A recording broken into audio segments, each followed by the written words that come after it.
Hello.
Thy will be done on earth as it is in heaven.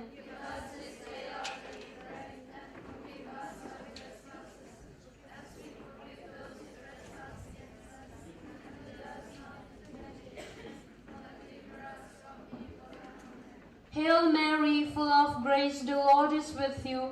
Blessed are you among women, and blessed is the fruit of your womb, Jesus.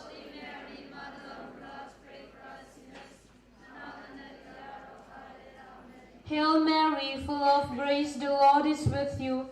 Blessed are you among women, and blessed is the fruit of your womb, Jesus.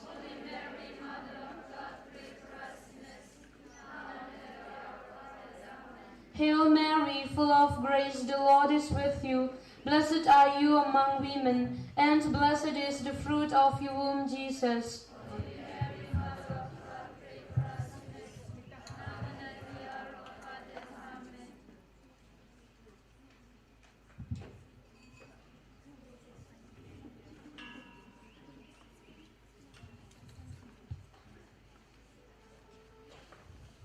Dear Reverend Sister Philomena Matthew, our Superior General, the General Councillors, Provincials and their councillors, sisters, friends, students, teachers, and well-wishers of our dearly beloved Sister Jane Francis. We meet here today to pay tribute to the life of Sister Jane, to give thanks for her life and the experiences that we shared, and to bless her now that our time together is over. For Sister Jane, the journey is and to bless her now, but for us, our time together is loss, over, grief, and pain. For Sister Jane, every one of us has had a life that perhaps in the tiniest way, or totally every one of us has had a life that we shall now have photo session, which will remain as memories of Sister Jane in the days to come.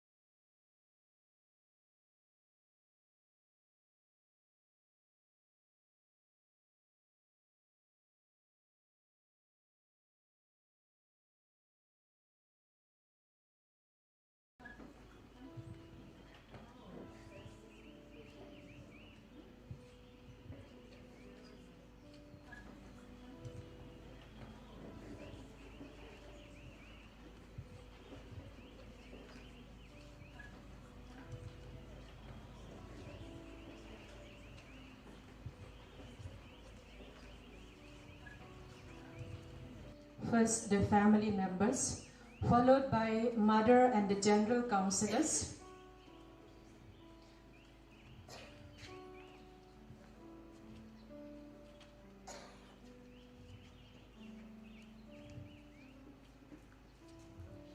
Mother and the General Councillors.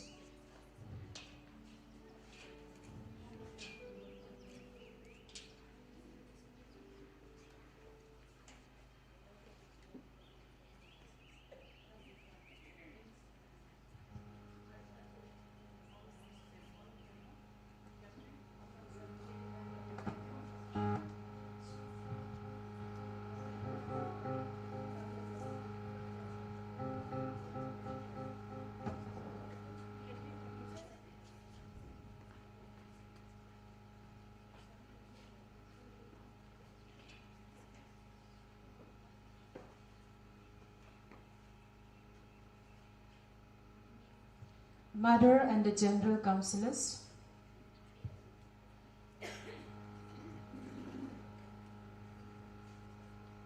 Followed by Mother Mary Thadavanal, our former Superior General.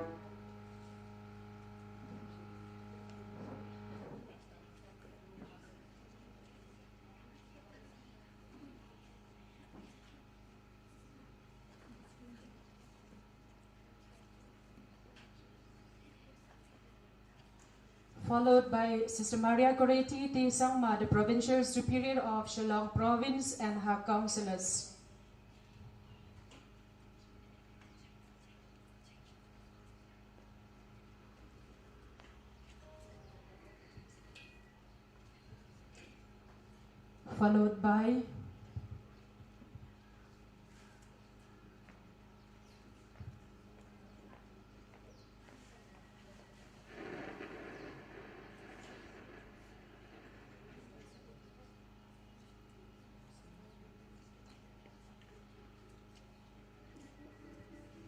Followed by Sister Lisa Chetri, the Provincial Superior of Guwahati Province, and its members.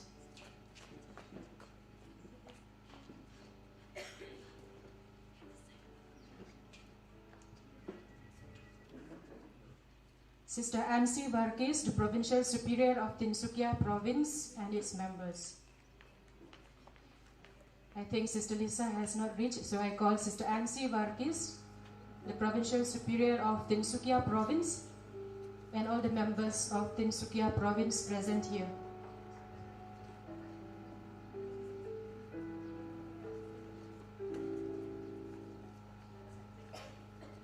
These will be followed by Grace Villa Community. Grace Villa Community.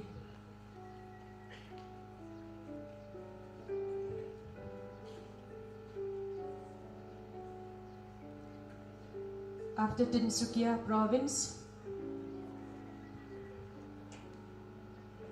Grace Villa Community.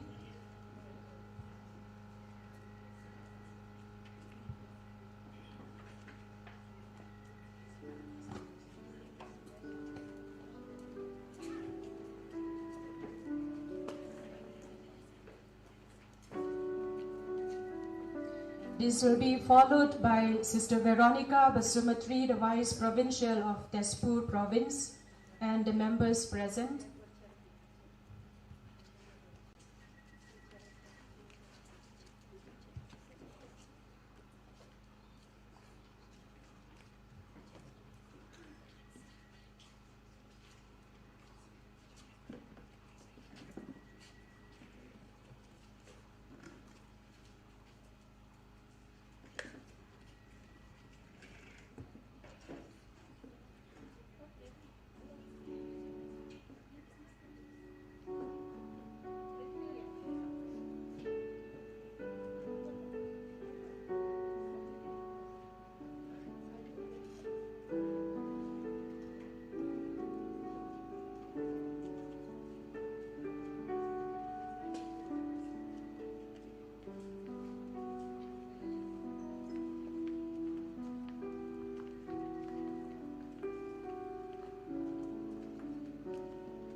Sister Veronica Basumatri, the Vice Provincial of Tezpur Province, and the members present. It will be followed by Bethel Community. Bethel Community.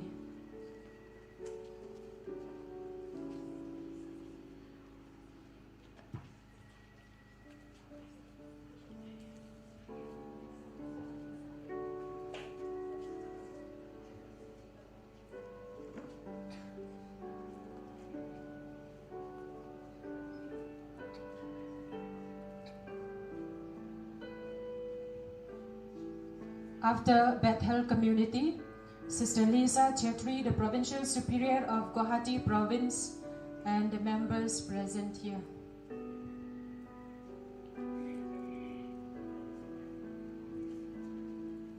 After Bethel Community, followed by Sister Lisa Chetri and the members of Guwahati Province.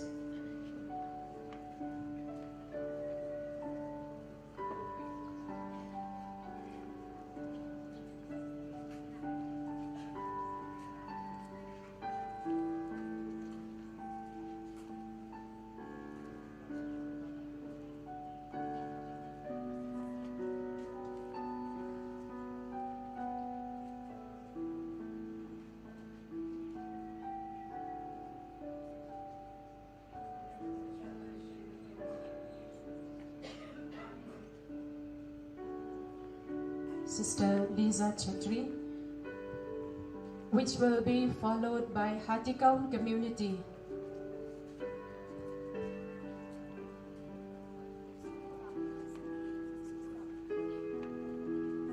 After Sister Lisa and the members of Guwahati Province, Hatikaun Community.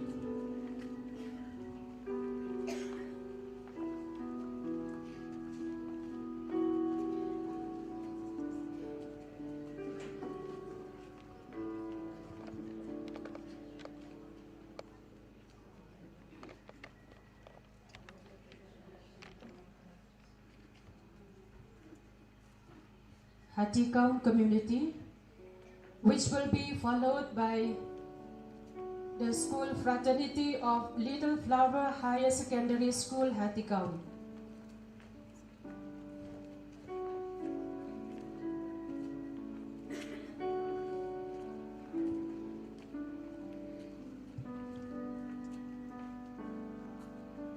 After Hatikaun Community, the teachers from Little Flower Higher Secondary School, Hatikaun.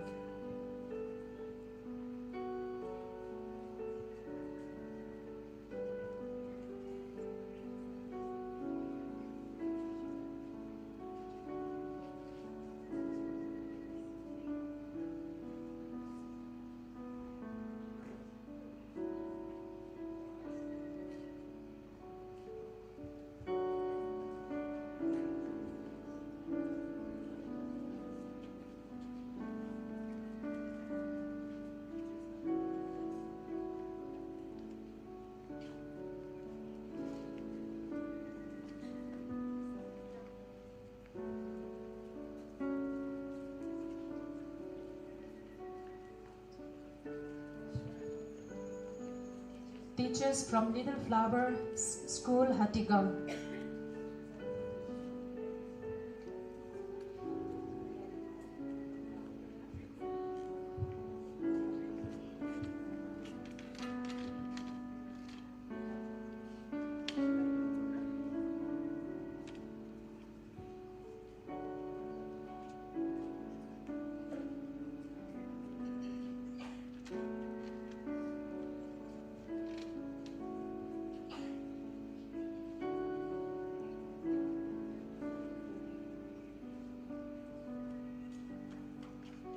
St. Margaret's past pupils of 1993 batch.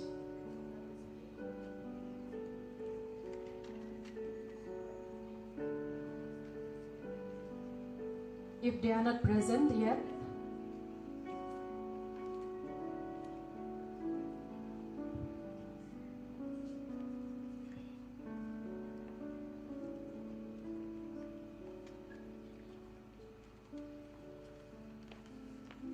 teachers from Little Flower Secondary School, Malki, Shillong.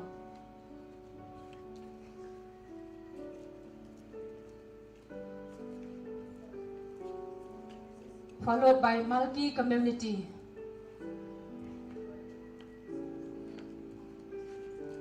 Malki Community.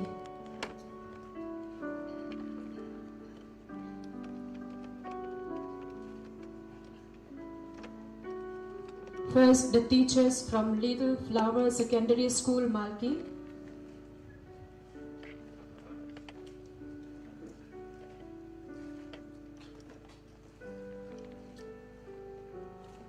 Which will be followed by Malki Community.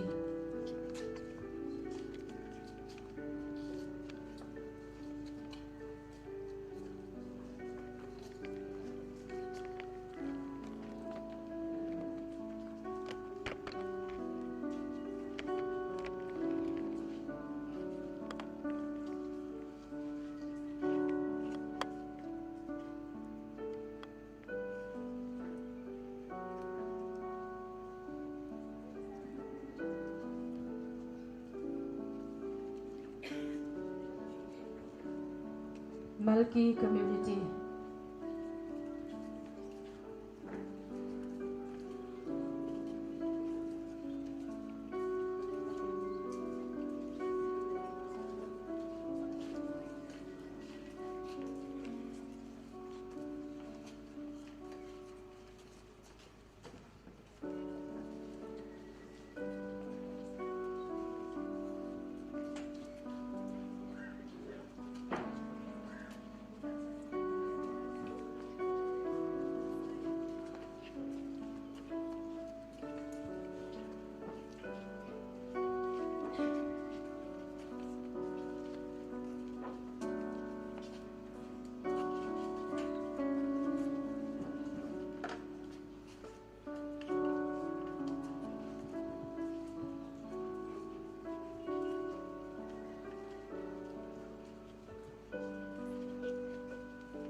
After Malki Community, Pitchlands Community.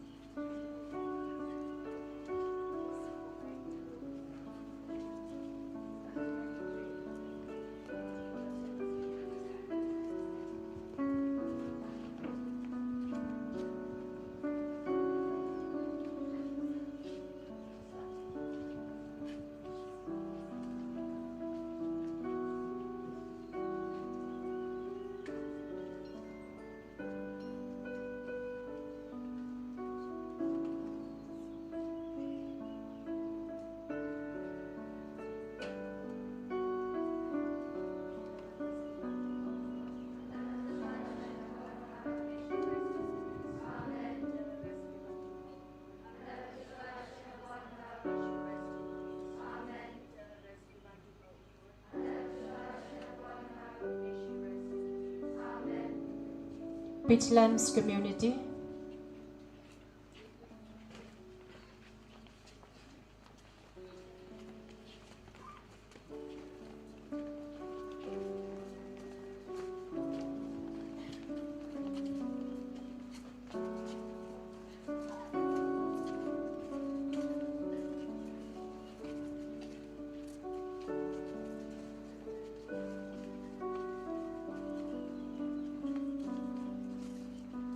Pitchlands Community.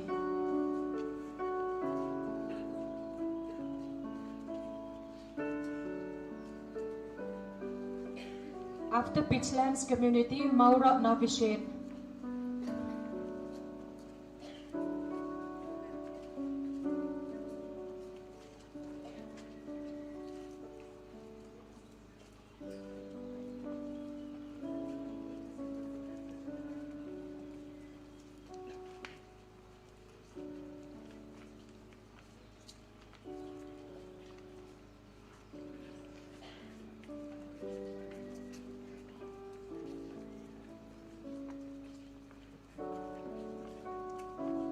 after Pitchlands community, Maura Novishet.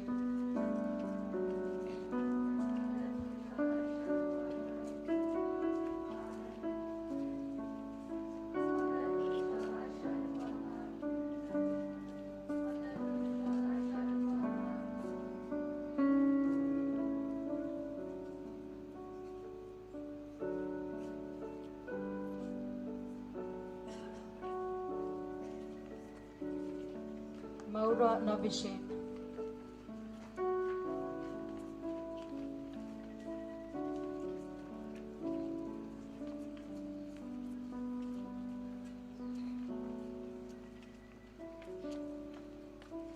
This will be followed by past people from Little Flower School, Malking.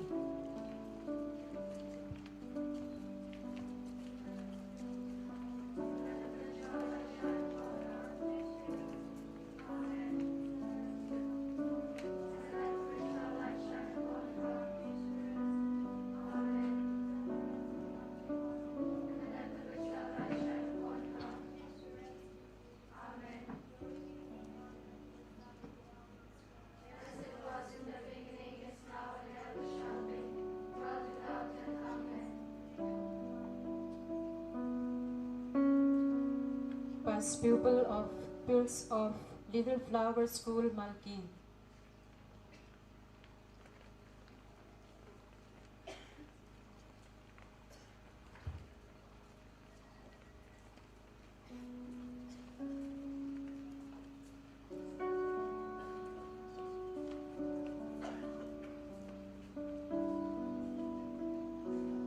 Followed by the teachers from St. Margaret's Higher Secondary School, Shillong.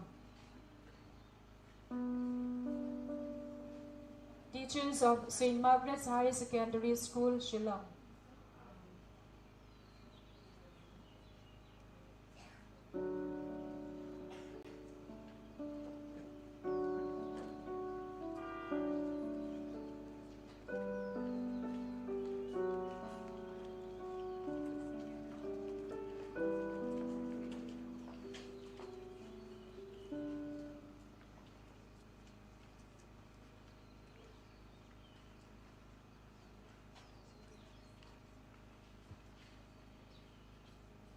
Sisters coming from Jaintia Hills region.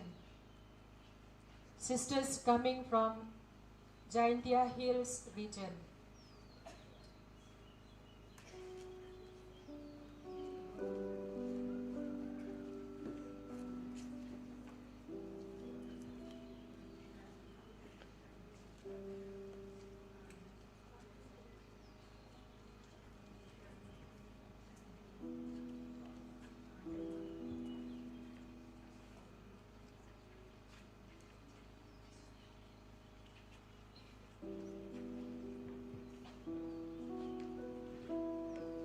Followed by sisters from West Khasi Hills region.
While we are waiting for the Mass to begin, we shall continue with the prayers.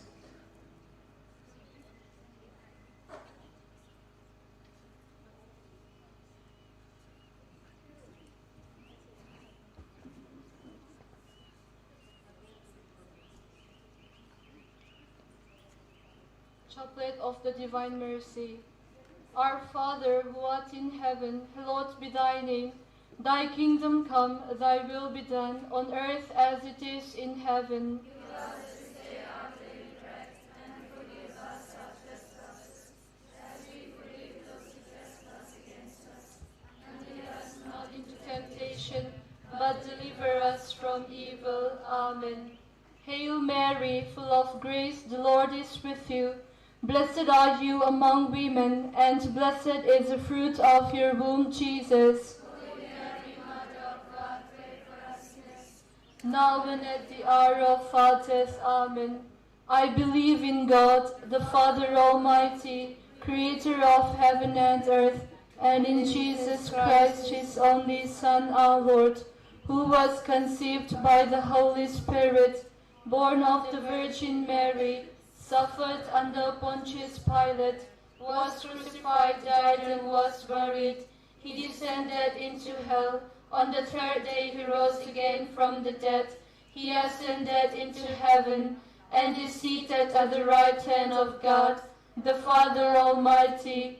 From there he will come to judge the living and the dead. I believe in the Holy Spirit, the Holy Catholic Church, the communion of saints, the forgiveness of sins, the resurrection of the body, and life everlasting. Amen. Eternal Father, I offer you the body and blood, soul and divinity of your dearly beloved Son, our Lord Jesus Christ, in atonement for our sins and those of the whole world. For the sake of his sorrowful passion, have mercy on us and on the whole world. For the sake of his sorrowful passion, have mercy on us and on the whole world. For the sake of his sorrowful passion, have mercy on us and on the whole world. For the sake of his sorrowful passion, have mercy on us and on the whole world. For the sake of his sorrowful passion, have mercy on us and on the whole world. For the sake of his sorrowful passion, have mercy on us and on the whole world. For the sake of his sorrowful passion, have mercy on us and on the whole world. For the sake of his sorrowful passion, have mercy on us and on the whole world. For the sake of his sorrowful passion, have mercy on us and on the whole world. For the sake of his sorrowful passion, have mercy on us and on the whole world. Eternal Father, I offer you the body and blood, soul and divinity of your dearly beloved Son, our Lord Jesus Christ, in atonement for our sins and those of the whole world. Have mercy on us and on the whole world. For the sake of his sorrowful passion, have mercy on us and on the whole world. For the sake of his sorrowful passion, have mercy on us and on the whole world. For the sake of his sorrowful passion, have mercy on us and on the whole world. For the sake of his sorrowful passion, have mercy on us and on the whole world. For the sake of his sorrowful passion, have mercy on us and on the whole world. For the sake of his sorrowful passion, have mercy on us and on the whole world. For the sake of his sorrowful passion, have mercy on us and on the whole world. For the sake of his sorrowful passion, have mercy on us and on the whole world. For the sake of his sorrowful passion, have mercy on us and on the whole world. Eternal Father, I offer you the body and blood, soul and divinity of your dearly beloved Son, our Lord Jesus Christ, in atonement for our sins and those of the whole world.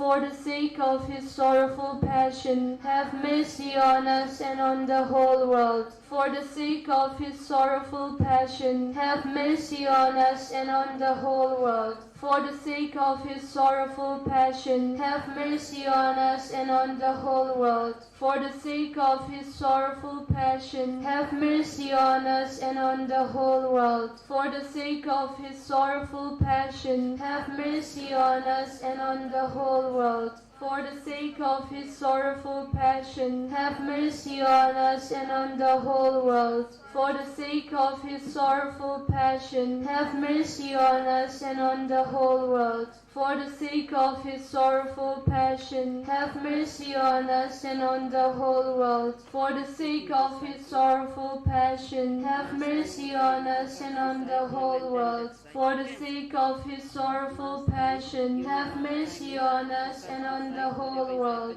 Eternal Father, I offer you the body and blood, soul and divinity of your dearly beloved Son, our Lord Jesus Christ, in atonement for our sins and those of the whole world. For the sake of his sorrowful passion, have mercy on us and on the whole world.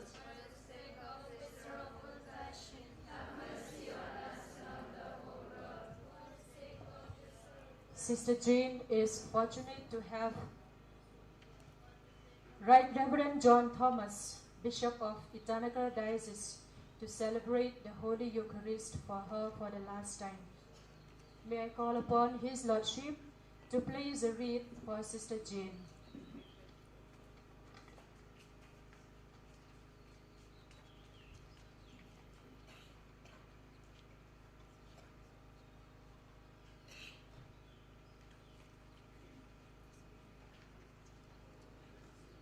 I invite all the fathers together to have a photograph with Sister.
For the sake of his sorrowful passion, Have mercy on us and on the whole world. for the sake of his sorrowful passion, Have mercy on us and on the whole world. for the sake of his sorrowful passion, Have mercy on us and on the whole world. for the sake of his sorrowful passion, Have mercy on us and on the whole world. for the sake of his sorrowful passion, Have mercy on us and on the whole world. for the sake of his sorrowful passion, Have mercy on us and on the whole world. for the sake of his sorrowful passion, Have mercy on us and on the whole world. for the sake of his sorrowful passion, Have mercy on us and on the whole world. for the sake of his sorrowful passion. Have mercy on us and on the whole world. Eternal Father, I offer you the body and blood, soul and divinity of your dearly beloved Son,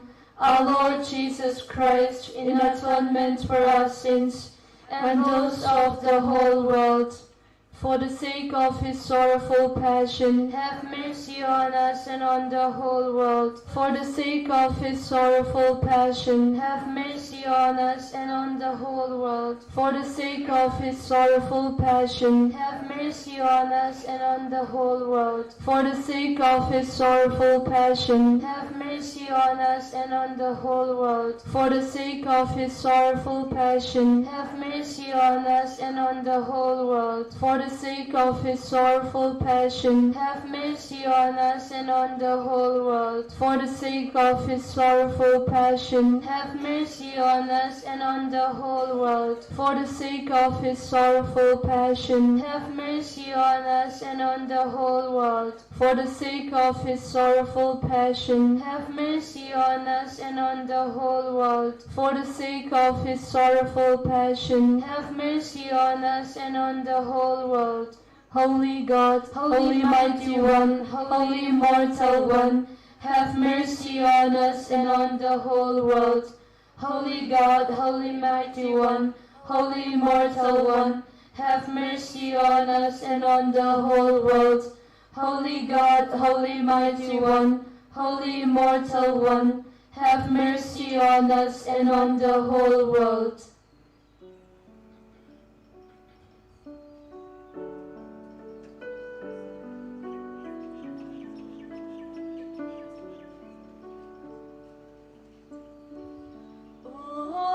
Jordan's stormy banks I stood, and cast a wistful eye to Canada's fair and happy land, where my possessions lie. We will rest in the fair and happy land, just across on the evergreen shore. Sing the song of Moses and the Lamb by and by, and dwell with Jesus evermore.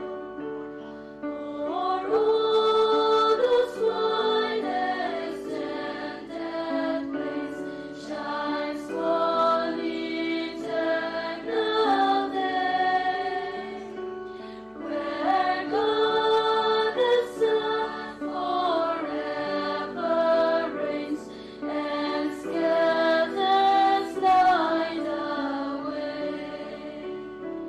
We will rest in the fair and happy land, just across on the evergreen shore. Sing the song of Moses and the Lamb by and by, and dwell with Jesus evermore. When shall I reach?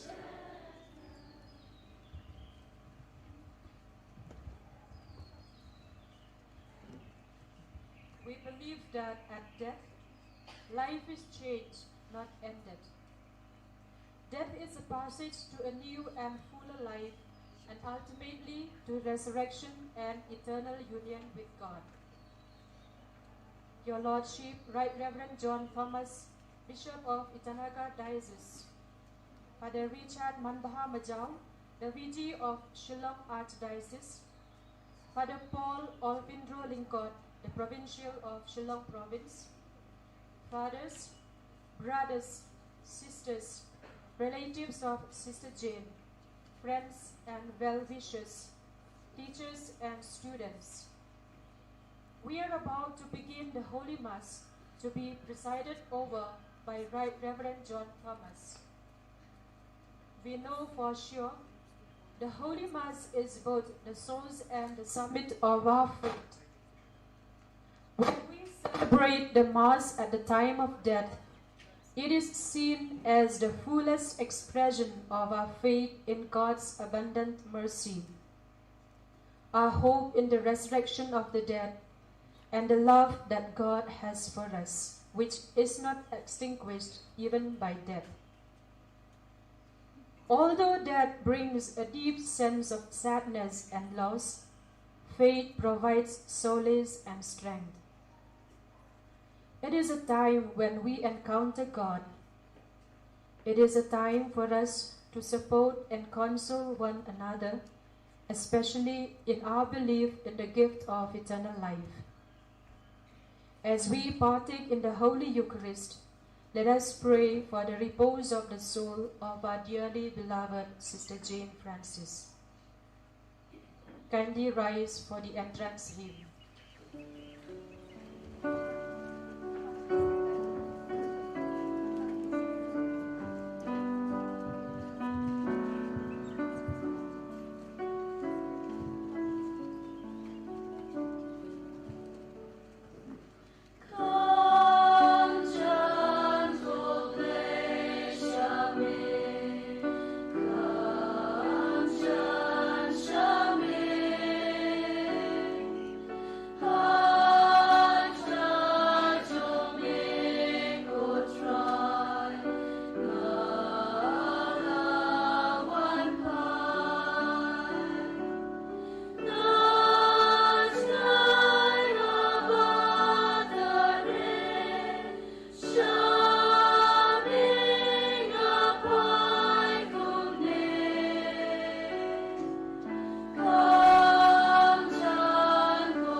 Please be seated.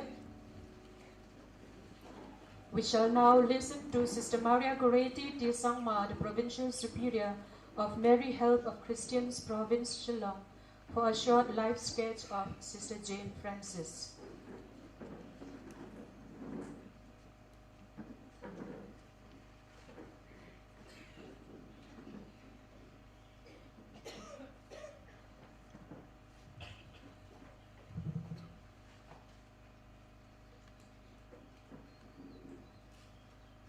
facing the loss of someone we love dearly is the hardest moment of life, moment of devastation, which mere human words of comfort cannot bring consolation. But the words of Jesus and the good tidings of Christian teachings offer comfort and bring a message of hope that can make the dark days of grief feel a better, sunnier. He will wipe away every tear from their eyes, and death shall be no more. Neither shall there be mourning, nor crying, nor praying any more, for the former things have passed away. Revelation 21:4. Sister Jane is peaceful in the bosom of her Master, among the saints and angels, singing the praises of God. She is now freed from all pain and adversities, discomforts and anxieties, and no torments will ever distract her serene and composed life. That is not loss, but a gain, for the soul returns to the Creator with eager longing to behold the beatification of life prepared from the origin of the universe. From a human point of view, we are grief-stricken, thinking that we have lost a great person, but God brings home the message that we have another angel, a powerful intercessor in heaven. Sister Jane Francis was born on 1st March 1951 to Mr. Francis Joseph and Mrs. Teresa Varkey at Arupitra, Kottayam district, Kerala. She is the youngest among the 10 siblings. She has 4 brothers and 5 sisters.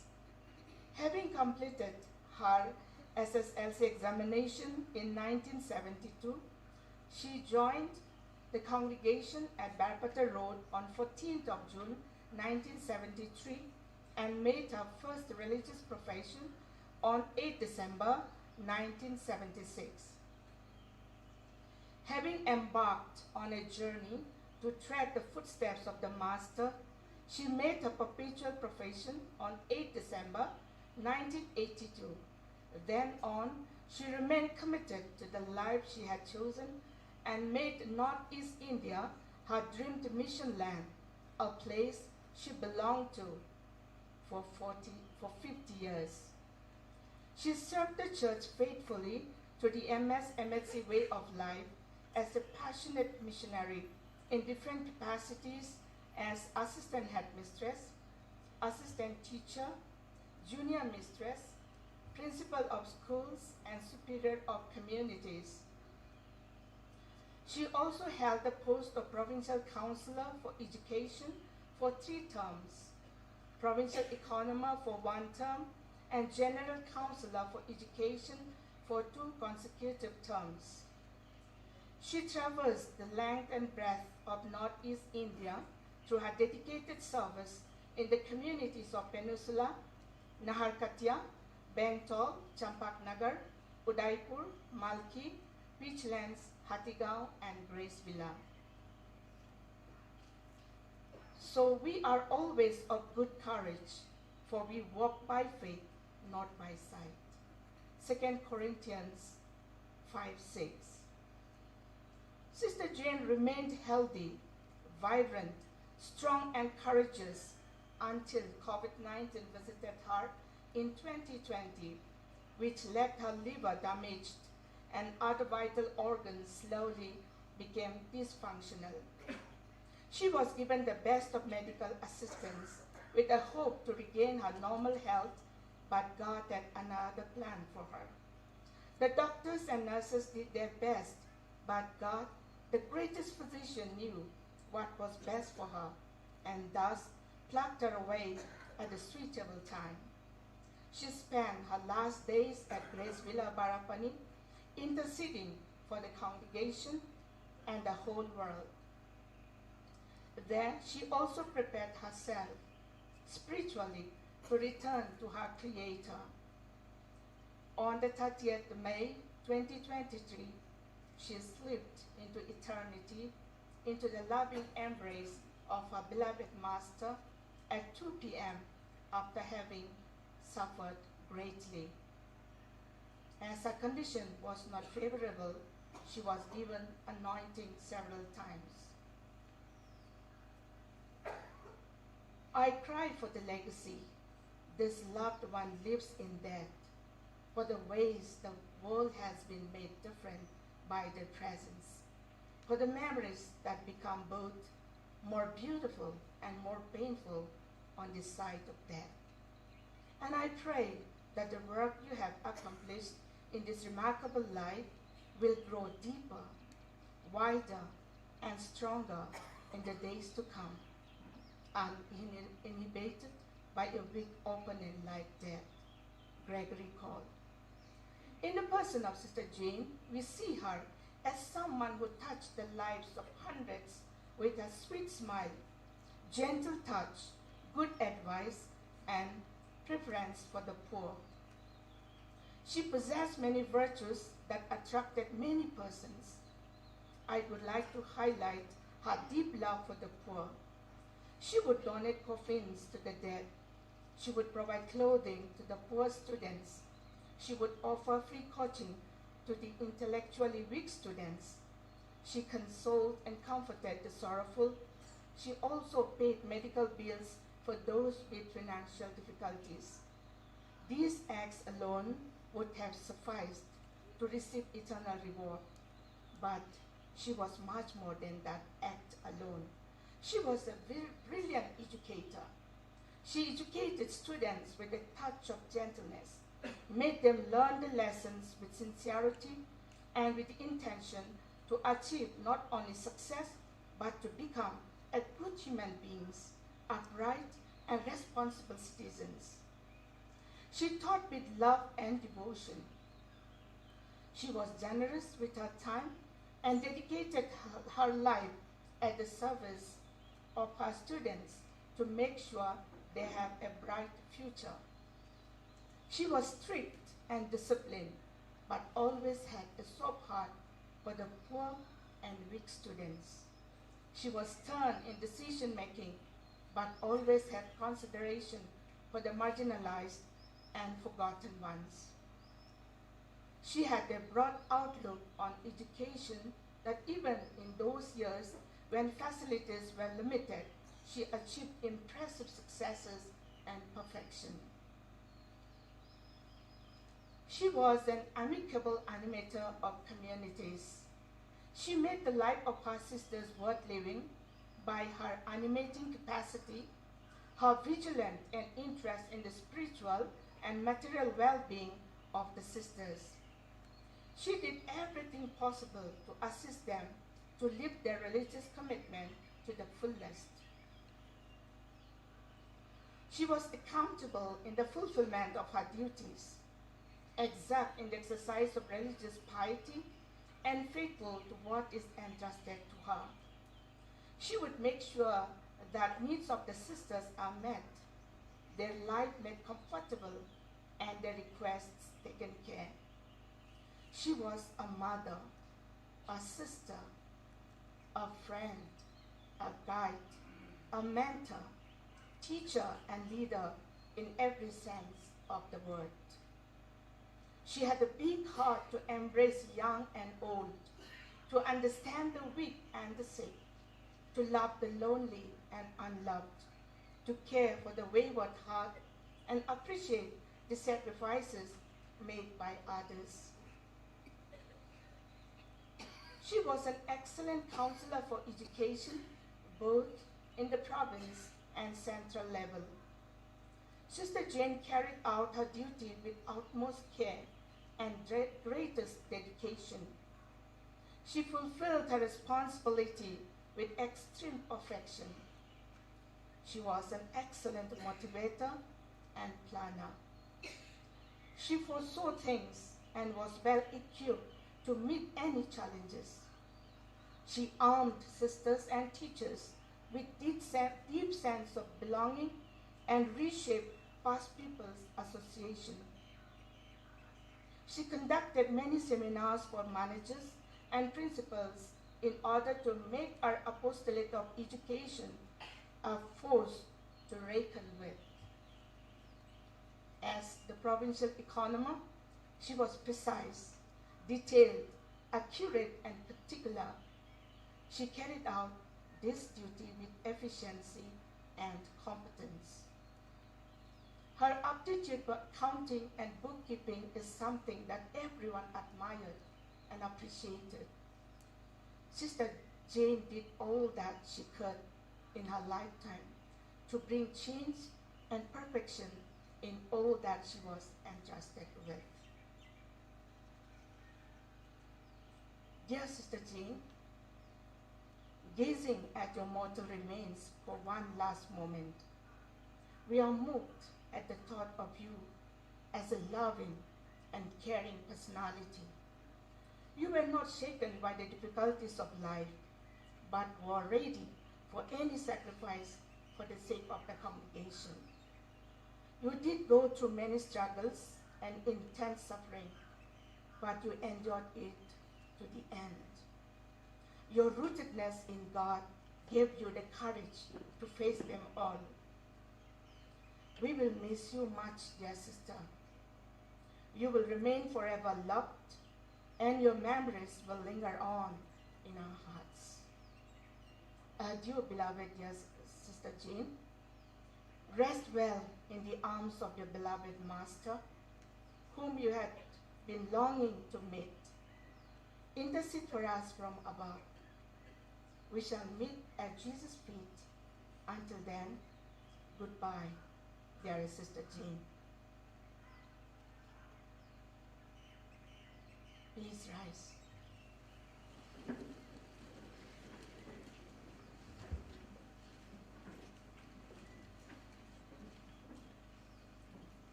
In the name of the Father, and of the Son, and of the Holy Spirit. Amen. The grace of our Lord Jesus Christ, and the love of God, and the communion of the Holy Spirit be with you all. And with your spirit. Dear Mother General, Sister Provincial, and the family members of Sister Jane Francis, and all the other provincials, with the general priests, religious, and all well-wishers and friends who is coming here to accompany the mortal remains of Sister Jane Francis to our final resting place. Let us come together now to celebrate this Eucharist and also commit the soul of Jane Francis to the Lord. And as we do that, let us remember with gratitude the relationship we had with her and whatever inspiration we have received from her, through her, in our dealings with her, through our acquaintance with her, let us keep them in our minds. They are the footprints that she has left in our minds and hearts. Now to participate in this Holy Eucharist and to pray for Sister Jane Francis, let us first of all ask pardon for our sins. I confess to Almighty God And to you, my brothers and sisters, that I have greatly sinned in my thoughts and in my words, in what I have done and in what I have failed to do, through my fault, through my most grievous fault. Therefore I ask Blessed Mary, ever Virgin, all the angels and saints, and you, my brothers and sisters, to pray for me to the Lord our God. May Almighty God have mercy on us, forgive us our sins, and bring us to everlasting life. Amen.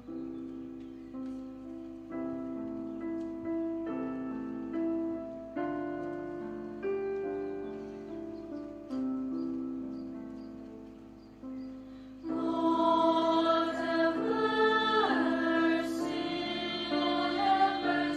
on us. Lord have mercy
pray.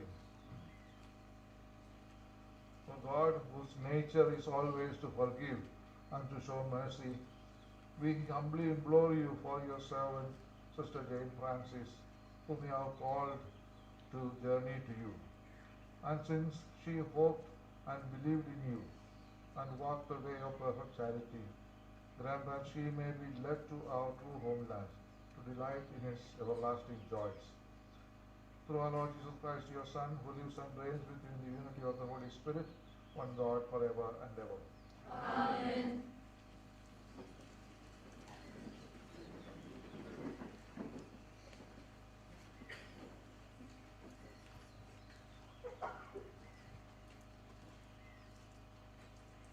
A reading from the book of Job.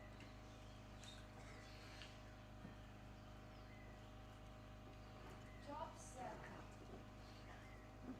"Oh, that my words were written, oh, that they were inscribed in a book.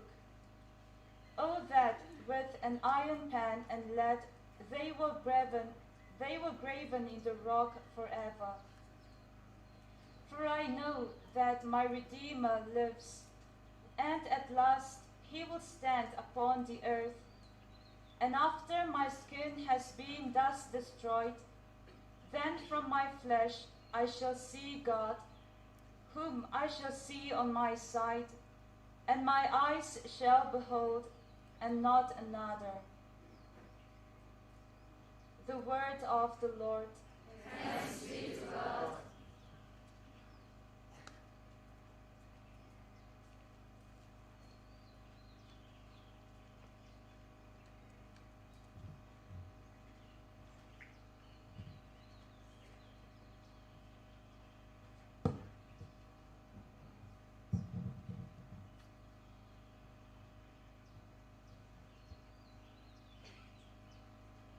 I am sure I shall see the Lord's goodness in the land of the living. I am sure I shall see the Lord's goodness in the land of the living. The Lord is my light and my help. Whom shall I fear? The Lord is a stronghold of my life.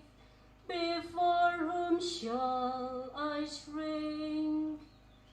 I am sure I shall see the Lord's goodness in the land of the living. There is one thing I ask of the Lord, for this I long, to live in the house of the Lord all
a reading from the second letter of St. Paul to the Corinthians.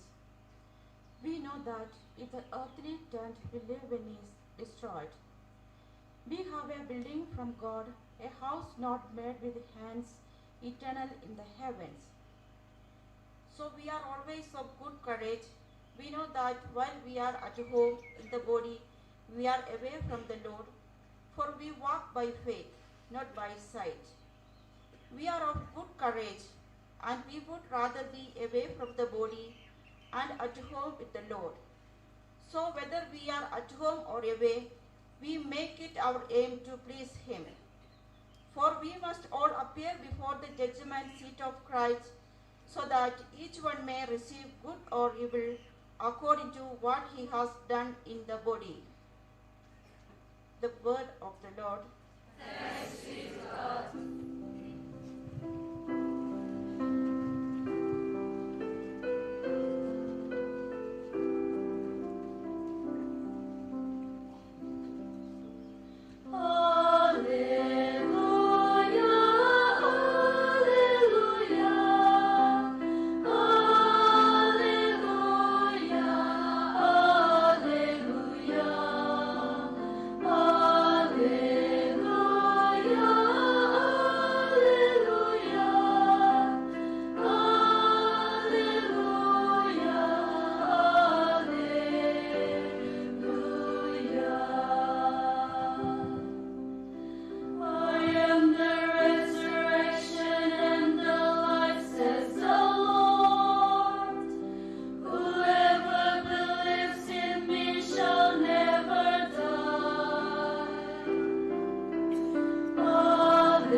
Gospel according to St. John.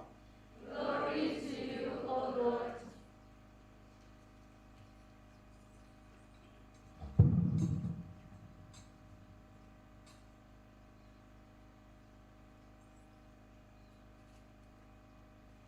Jesus said to his disciples, "The hour has come for the Son of Man to be glorified. Truly, truly, I say to you, unless a grain of wheat falls into the ground and it dies, it remains alone. But if it dies, it bears much fruit. He who loves his life loses it, and he who hates his life in this world will keep it for eternal life. If anyone serves me, he must follow me. And where I am, there shall my servant be also. If anyone serves me, the Father will honor him. Now is my soul troubled. And what shall I say? Father, save me from this hour. No, for this purpose I have come to this hour. Father, glorify thy name." Then a voice came from heaven, "I have glorified it, and I will glorify it again." The Gospel of the Lord. Praise to you, Lord Jesus Christ.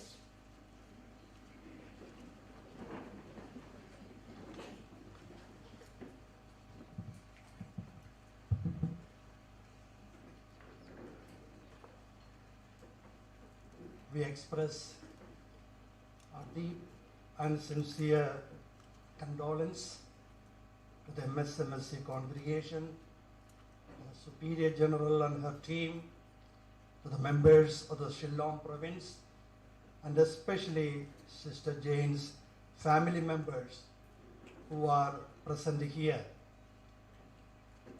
It is very heartening to see Sister Jane's brother, who has come all the way from the south to bid farewell to his youngest sister. It shows how much they loved her and valued her in their family circle. Sister Jane Francis was a well-known person in the congregation, for she served the congregation in various capacities: a superior, headmistress, a connomer, and then general counselor. Above all, she was a good religious, a good friend to everyone. Sister Jane has completed her earthly journey on 30th May, a month dedicated to our Blessed Mother. As a Catholic, and all the more as a member of the Msmhc congregation, I'm sure she had a profound devotion to our Blessed Mother. And her beloved Mother Mary has accompanied Sister Jane on this auspicious month to the heavenly abode of her son Jesus, so that Sister Jane could be forever with her son Jesus. As a Soviet leader, 1922 to 1952, Stalin, you all know, was responsible for the death of millions of people. And he justified his heinous crime by saying, the death of one person is a tragedy. On the other hand, the death of a million is only a statistic, only a number. People have become mere numbers. Hundreds die. Many don't feel anything. But when a person with whom we have shared our life, shared our joys and sorrows with him or her, when that person is taken away from us, there is sadness, there is pain. Death continues to be a mystery. And yet for us Christians, death is not a defeat. St. Paul, writing to the Corinthians, says, where, O death, is your victory? Where, O death, is your sting? And Paul says, thanks be to God, who gives us victory through our Lord Jesus Christ. Again, writing to Timothy, St. Paul says, our Savior Jesus Christ has abolished death, and he has brought life and immortality. Thus, in times of pain and sorrow, the reality of resurrection, life of immortality, gives us tremendous hope and consolation. An Egyptian mythology narrates the story of the phoenix bird. The legend says that when this bird feels that its death is near, it flies to Phoenicia, and then the bird builds a nest of aromatic wood and then sets itself on fire. When the bird consumed completely by the flame, a new bird, a new phoenix spring forth from the ashes. Thus, the phoenix bird has become the symbol of life. People who have survived life from a threatening sickness, they consider themselves as phoenix-like person, having risen from the ashes of sickness and having given a lease of life. From the ashes springs forth new life. The former Archbishop of Hartford was a survivor of a deadly disease. Soon after his surgery, he sent a message to his people. Then he said, I am a member of an association of people who have been wounded. Phoenix birds are symbol, moving from life to death. Then he wrote, for us, every day is a day of resurrection. Instead of living a state of self-pity and a sense of defeat, Archbishop chose to celebrate life, even in sickness. His faith in the risen Lord opened his eyes to new visions of life. Today, as we mourn the death of Sister Jane, we truly celebrate her life, her entry into heaven, which is our own destination. The resurrection of Jesus is the basis and the foundation of our Christian faith. St. Paul tells us, if Christ is not be raised from the dead, then our preaching is in vain and our faith is useless. Then we are still in our sins. But we know Christ has risen from the dead. Jesus is with us to give us a life of immortality. It is the resurrection of Jesus encouraged the disciple to go around the world proclaiming the gospel. Later on, the disciples built the churches and cathedrals, schools and hospitals, and different institutions to immortalize the reality of resurrection. Christ is alive. There is a story of two women standing in front of Notre Dame Cathedral in Paris, the magnificent architectural work. One asked the other, why can't we build such structures like this anymore? Her friend replied, people who built this edifice had faith in the risen Lord. Today, people have mainly opinion.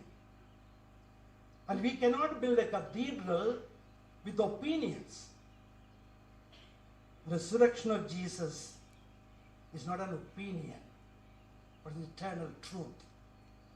Our belief in the resurrection of the Lord defines our faith. Resurrection gives us a new hope and teaches us that life is worth living. In spite of pain and suffering, hardship and trial, there is something greater than what we experience today. Easter gives us the assurance that Good Friday is not the end. There awaits the Easter Sunday. Each time we show our love towards our neighbor, we share in the resurrection of Jesus. I'm sure this faith in the resurrection of Jesus encouraged Sister Jane to commit herself fully to the cause of her religious life. She lived her life to the full. Through her life of dedication, especially devoting her life in the field of education, she brought forth life to the full. We heard from the gospel passage, Jesus telling us, unless a grain of wheat falls into the earth and dies, it will remain just a single grain. But if it dies, it bears much fruit. Today, many of Sister Jane's students are well placed in life. They ever remain grateful to her for instilling in them hope and courage. To achieve this, Sister Jane had to sacrifice many of her own expectations, her preferences, her likes and lies for the sake of others. She experienced certain kind of death while she lived, and therefore her sacrifice has produced rich harvest and continue to produce rich harvest. We also heard the words of Jesus. Now my soul is troubled. Why should I say, Father, save me from this hour? Immediately the Lord replied, no. It is for this reason that I have come to this hour. Father, glorify your name. As an individual person, Sister Jane might have had her own desert experiences, suffering, misunderstanding, pain, doubts. Like Jesus, she might have prayed, Father, save me from this hour. But her faith in the Lord gave her that assurance that she was not alone. Her Lord and Master was always with her. So she could say, Father, glorify your name. With that same faith, let us approach the Eucharistic table and pray for Sister Jane that the merciful Lord may forgive all her sins and grant her eternal peace and bliss. Amen.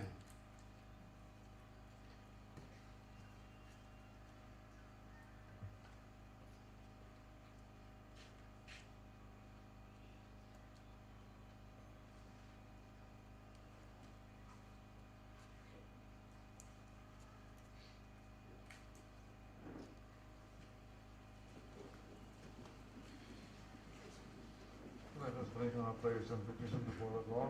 Ask the Lord to listen to us.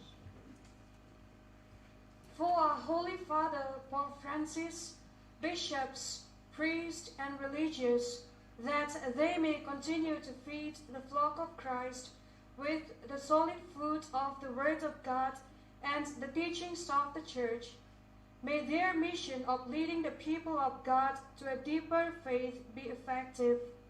Let us pray to the Lord. Lord, hear our prayer.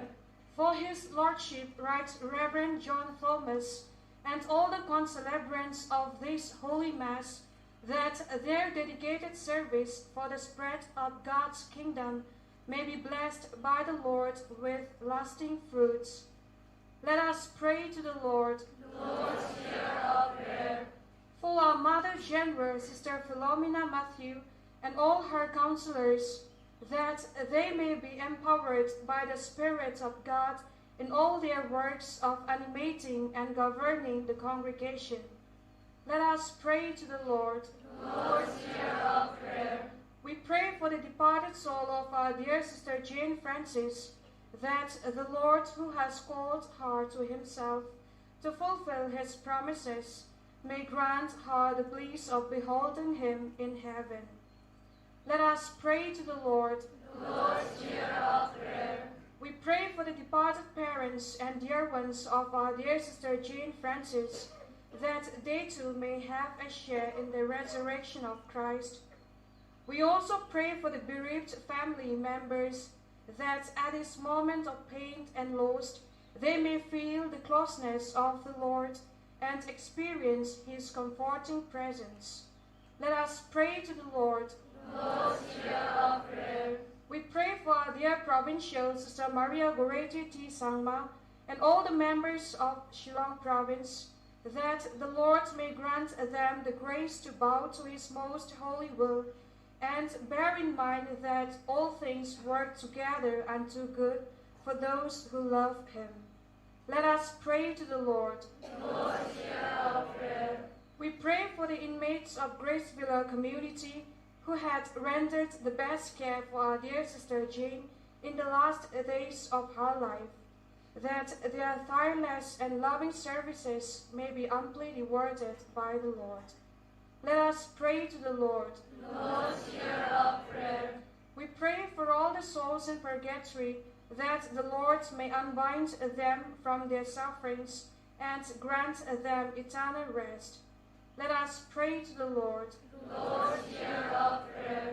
We pray for the repose of the soul of Ba Dionis Wanyang, the father of novice Polinda Yaupniao, who passed away yesterday, that the Lord may forgive all his iniquities and welcome him into his heavenly abode. Let us pray to the Lord. Lord, hear our prayer.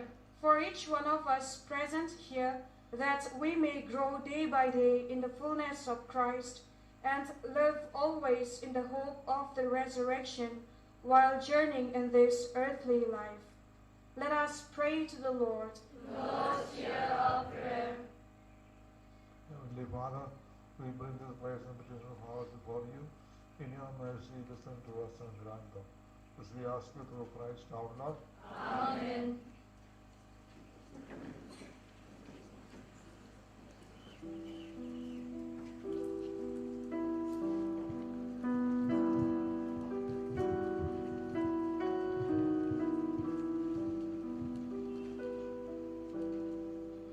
Accept, O Father, in thy love, this humble gift of bread and wine, that with us as we offer thee, returning gifts already thine. Thy Son, the victim and the priest, through human hands doth here renew the perfect sacrifice of love, to render God the worship due. Behold this host and chalice, Lord, to thee on high the gifts we raise. Through them may we our honor pay, our adoration and our praise. Accept, O Father, in thy love, this humble gifts of bread and wine, that with us as we offer thee, returning gifts already thine. Thy Son, the victim and the priest, through human hands doth here renew the perfect sacrifice of love, to render God our worship due. Pray with that my sacrifice and yours may be acceptable to God the Almighty Father. May the Lord accept the sacrifice at your hands, for the praise and glory of his name, for our good and the good of all his holy church. As we humbly present to you these sacrificial offerings, O Lord, for the salvation of your servant, Sister Jane Francis, we beseech your mercy, that she who did not doubt your Son to be a loving Savior may find in him a merciful Judge, who lives and reigns forever and ever. Amen. The Lord be with you. And with your spirit, Lift up your hearts. we lift them up to the Lord. Let us give thanks to the Lord our God. It is right and just. It is only right and just our duty and our salvation always can be bear to give you thanks, O Holy Father, Almighty eternal God, through Christ our Lord. For he is the salvation of the world, the life of the human race, the resurrection of the dead. Through him the host of angels adores your majesty, and rejoices in your presence forever. May our voices, we pray, join with theirs in one chorus of exultant praise as we acclaim.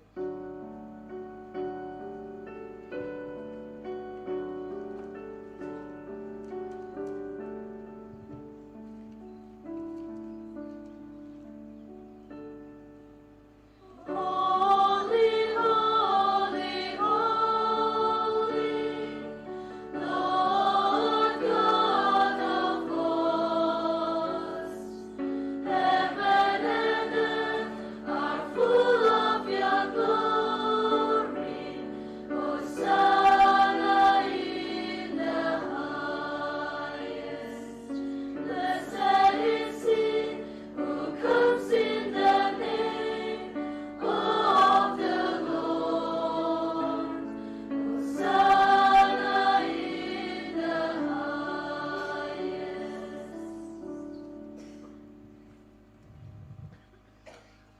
indeed holy, O Lord, and all you have created rightly gives you praise.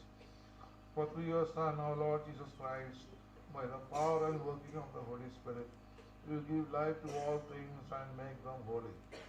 And you never cease to gather people to yourself, so that from the rising of the sun to its setting, a pure sacrifice may be offered to your name. Therefore, O Lord, we humbly implore you, by the same Spirit graciously make holy these gifts we have brought to you for consecration, that they may become the body and blood of your Son, our Lord Jesus Christ, at whose command we celebrate this Eucharist. On the night he was betrayed, he took bread, and giving you thanks, he said the blessing, broke the bread and gave to the disciples, saying, "Take this all of you and eat of it, for this is my body which will be given up for you."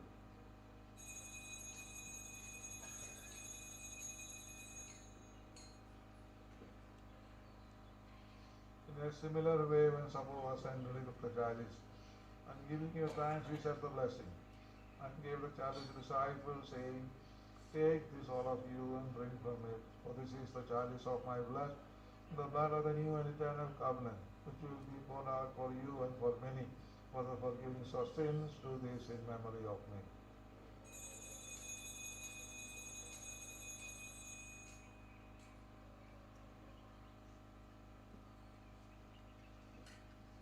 The mystery of faith.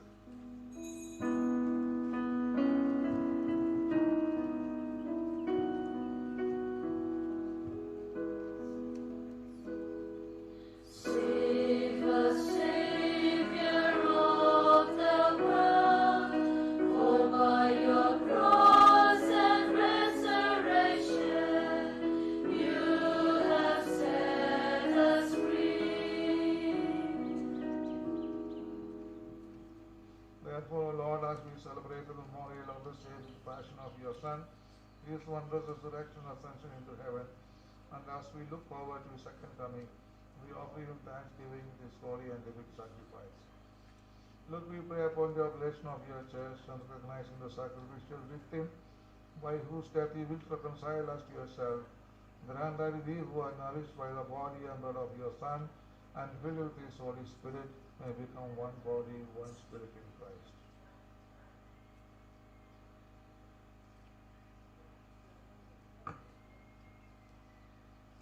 May he make of us an eternal offering to you, so that we obtain an inheritance with your elect, especially with the most blessed Virgin Mother of God, with your blessed apostle, with the glorious martyrs, the blessed Joseph, her spouse, and with all the saints, in whose constant intercession in your presence we rely for unfailing help.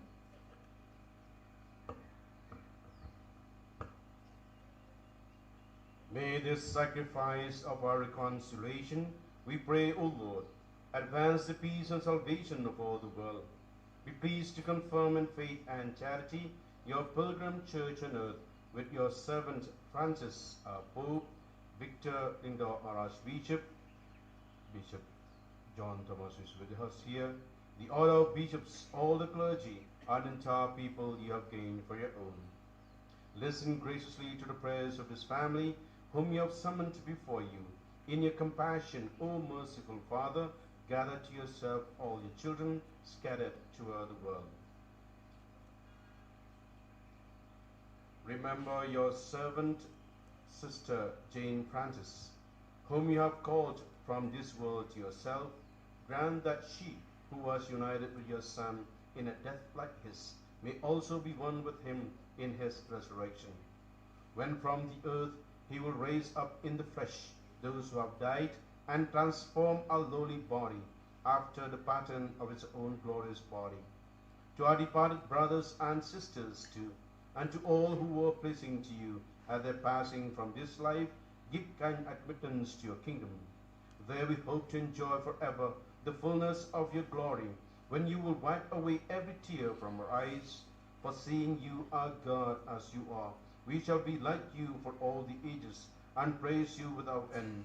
Through Christ our Lord, through whom you bestow on the world all that is good.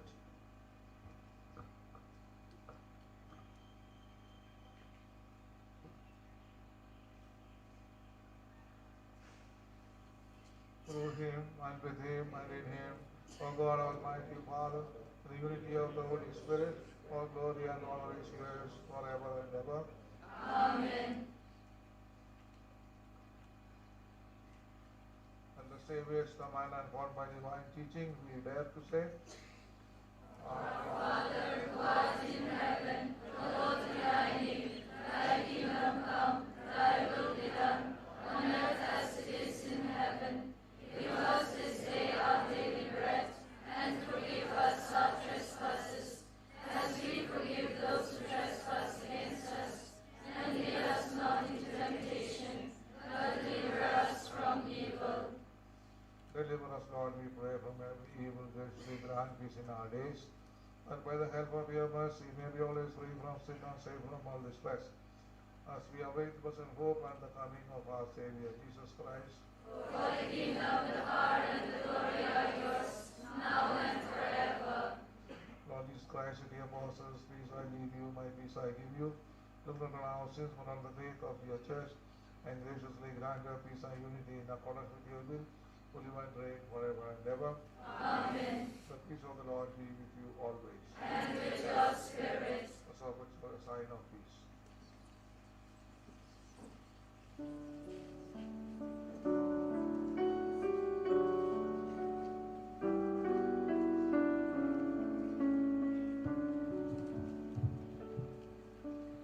Lamb of God, you take away the sins of the world. Have mercy on us. Lamb of God, you take away the sins of the world. Have mercy on us. Lamb of God, you take away the sins of the world. Grant us peace.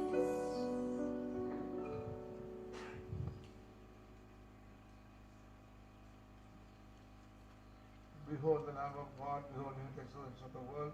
Blessed are those called to the supper of the Lamb. Lord, I am not worthy that you should enter under my roof, but only say the word, and my soul shall be healed.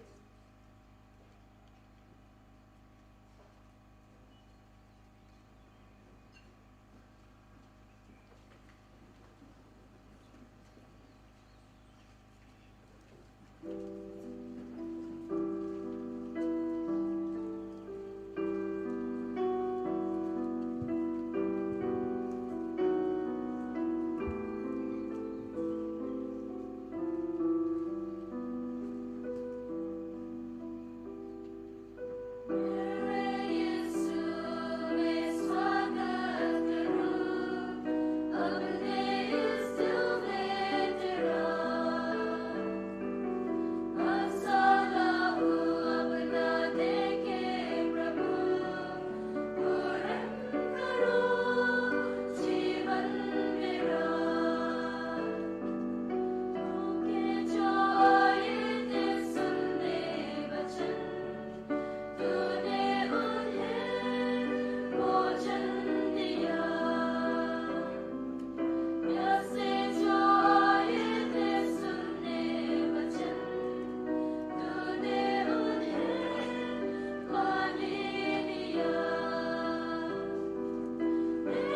soul of Christ, sanctify me.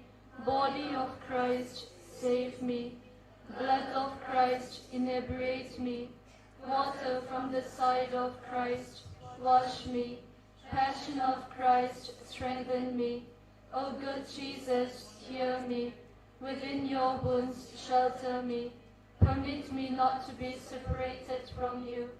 From the evil enemy, protect me.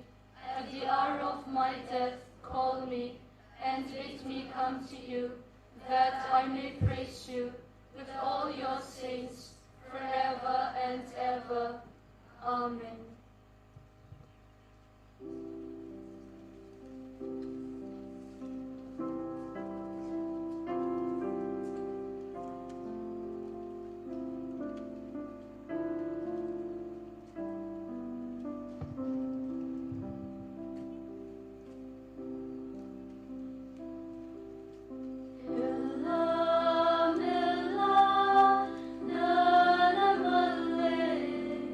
Idonu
Let us pray.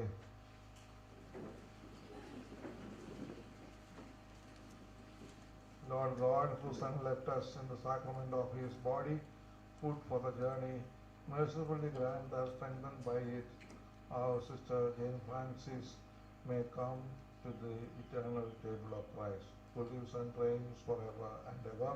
Amen. The Lord be with you. And with your spirit. May Almighty God bless you, the Father, Son, and the Holy Spirit.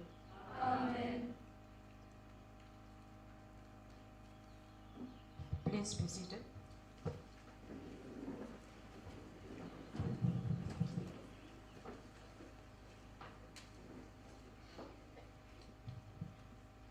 Death ends a life, but it does not end a relationship. Robert Anderson.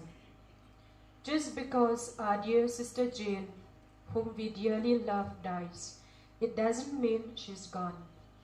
We still have all the memories of her, and we still love her. We will now listen to the condolence messages to be delivered by the following persons: Reverend Sister Philomena Matthew, the Superior General; Mrs. Minnie, the niece of Sister Jane; Sister Mary Concepta de Car, the Superior of Grace Villa Community; Sister Vicky John, the Superior of Hartigam; Madam Agnes, Staff Representative of Little Flower High Secondary School, Hartigam; Sir Joseph Imlay of Little Flower Secondary School, Malki; Mr. Francis Nating, past pupil of Little Flower Secondary School, Malki; Ms. Namita Devi, a staff from St. Margaret's High Secondary School, Pitchlands; Dr. Bonnie Nichols, representative of St. Margaret's Past Pupils Association; and message from Don Bosco, Tripura. May I call our dear mother now to bid farewell to Sister Jane with her message.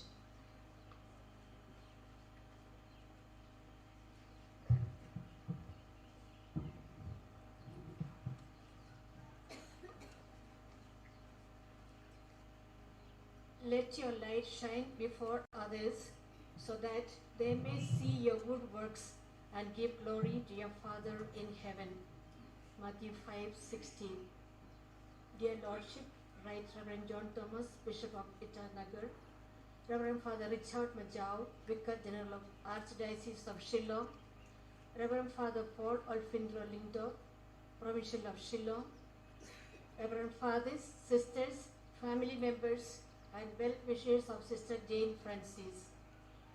It is with deep sentiments of sorrow and loss that we gather around the mortal remains of our beloved Sister Jane Francis, who lived among us with such vibrancy, excellence, and cheerful spirit, radiating life and joy. It is unbelievable that life can ebb away so swiftly like a flickering candle. Sister Jane is a well-known person among us and the people of this region, for whom she gave the best of her life in dedicated service. Wherever she was and whatever she did, her light shone brightly, enabling many to have the light of life and turn to the Creator. Today, that light has seemingly gone off, but her good works will continue to shine for many more years to come and give glory to the Father. As we have heard in the introduction, Sister Jane made her first profession on 8th December 1976 with full conviction of being called to the religious life in the congregation of Missionary Sisters of Mary Helper Christians. She followed the example of her elder sister, late Sister Sophie Francis, and joined the Msmhc to proclaim God's love in a unique way. Before her first profession, she wrote in her diary, "My personal experiences make me to realize fully that my vocation is here, to be a member of this congregation of the Msmhc forever." Year after year, she grew deeper into that conviction of being called and sent to proclaim Jesus through a life of love and service. Sister Jane was a happy and contented religious, ever radiating the joy of being with the Lord. She lived with exactitude and commitment, performing her assigned duties to the best of her abilities, always with a deep sense of wit and wisdom. Her love and respect for her superiors and sisters were unparalleled. Ever grateful and ever cheerful, she became an icon of a dedicated and exemplary religious whom the congregation could look up to and entrust with any responsibility.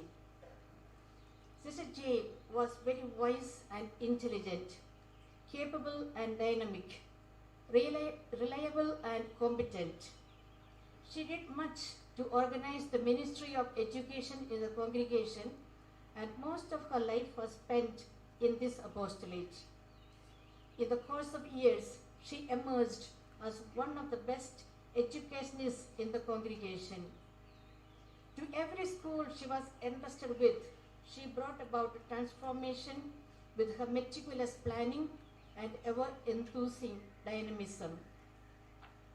She was a good administrator as well as a good counselor, dedicated to the upliftment of the poor, and through the school ministry, she touched the lives of millions of people.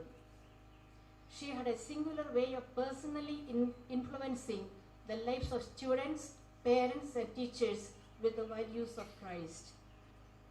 Through her instrumentality, many poor children arrived at the highest status in the society, who uphold her as an inspirer, motivator, guide, and mentor.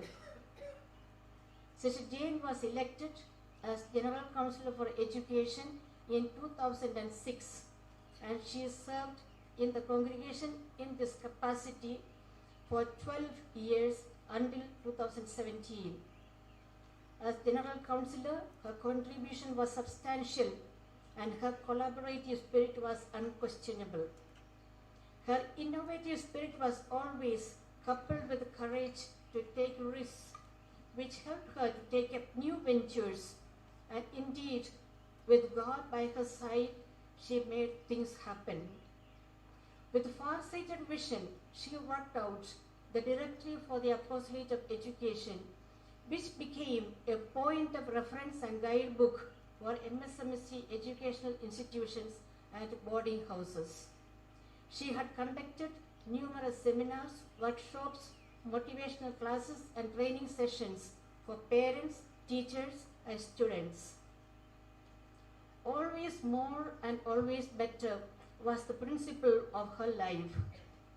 Her trust in God was undefinable. The praise of God seemed to be always on her lips and made her life a hymn of praise and thanksgiving to God for the numerous blessings. Once she confessed, "I feel my life is too short to thank Him for His love and everlasting care for me. I want to spend every single moment of my life for the glory of God. Let God never permit me to waste a single second of my life other than for Him and in Him." Dear Sister Jane, if I have to describe all your virtues and count all your accomplishments, I will have to stand here for hours, for they are innumerable. Therefore, I dare not name them one by one. However, I cannot let you go off without thanking you sufficiently for what you have been to me personally and for all that you have been to the congregation and to the society. You have been a strong pillar of our congregation, whose voice was heard and respected by everyone. Your sharp intelligence, deep wisdom, and pleasant communication skills made your contribution solid and unique in important decision-making occasions like the General Council meetings and chapters. You have left a void in all your beloved sisters and in your family members. Do continue to inspire and guide us from heaven.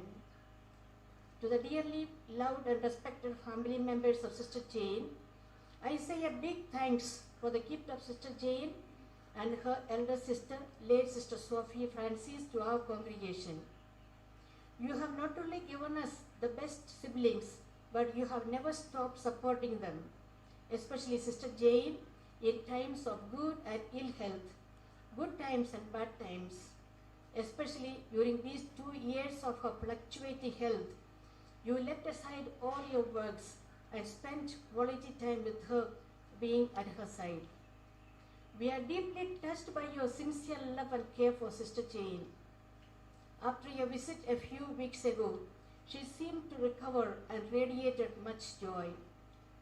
I assure you that the sacrifices, prayers, and love you have lavished upon her will be amply rewarded by God. May Sister Jane continue to be a blessing to the congregation and to the family members.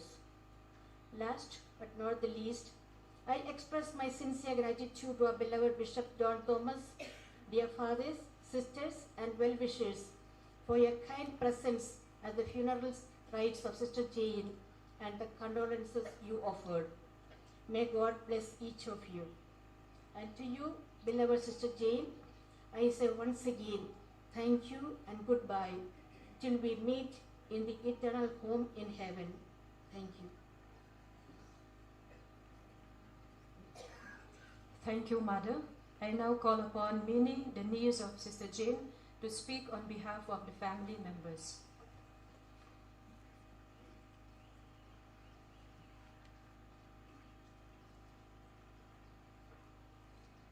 I stand here on the behalf of my family members, especially my father, Mr. Thomas Francis, the brother of Sister Jane Francis. In the first place, I want to place my thanks to the Superior General, Mr. Philomena Matthew. Thank you for accompanying her all through her life journey. Thank you for your love, care, and concern that you have shown to Sister Jane, my auntie. Our entire family appreciate your time and sacrifice, especially when you visit and assisted her during her ailment. Thank you to all the general counselors and sisters who were always there to help and support Sister Jane, my auntie. I am indebted to Sister Maria Gorati Tisakma, the Provincial Superior of Shillong Province. Thank you ever so much, Sister, for always being there at her side, meeting all her needs and seeing all the arrangements, especially with the doctors in the hospital and even in Grace Villa. Thank you for providing essential services whenever she needed. Thank you for your compassion and kindness during her difficult moment. We felt very comforted with the service and respect you gave her and family members.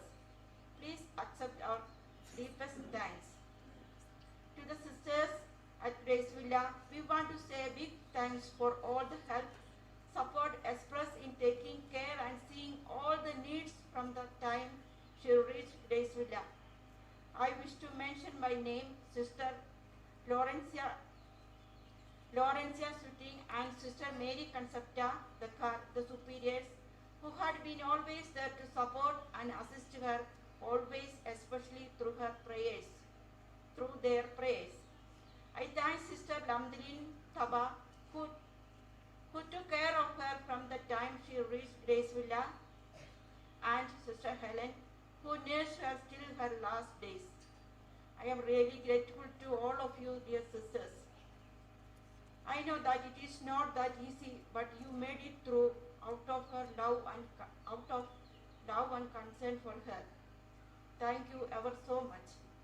My thanks to all community members of Grace Villa too. Thank you so much for all the helps rendered for Sister Jane. Dear sisters, your kind gesture and thoughtfulness towards Sister Jane will not be forgotten. To the sisters at Bethel community, I wish to express my deepest gratitude, especially to Sister Alice Matthew, the superior, Sister Smita John, the novice mistress, and all the novices for all the help, support, and prayers rendered to Sister Jane till her last breath.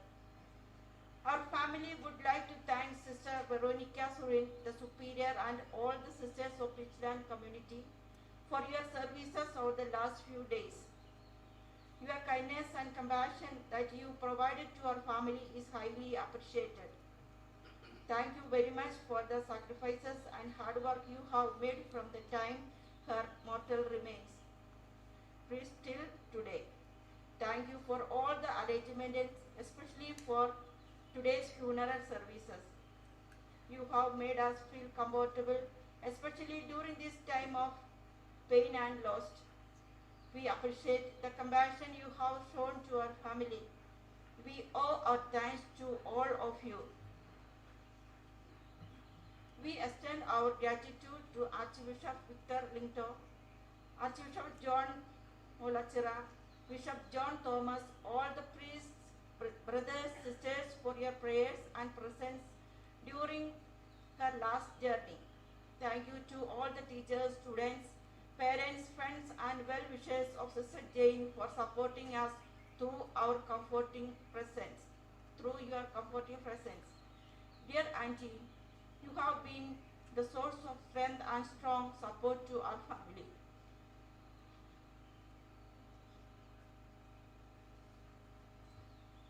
Whenever you visit during holidays, you would meet all of us. We will miss you.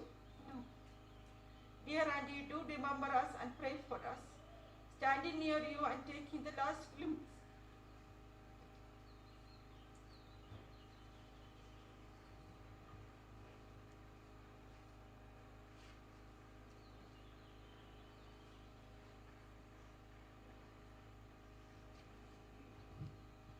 I now call Sister Mary Concepta, the Superior of Grace Villa Community, to give vent to their feelings of emptiness at the loss of their community member on behalf of the members.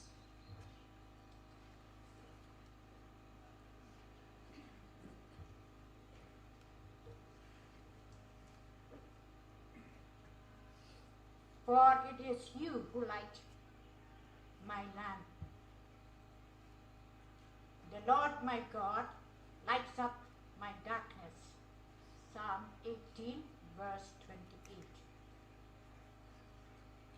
28. Sister Jane Francis, as a missionary sister of Mary Help of Christians, lived a genuine and remarkable life. She was an inspiration for many. She lived her life based on the 5 P's.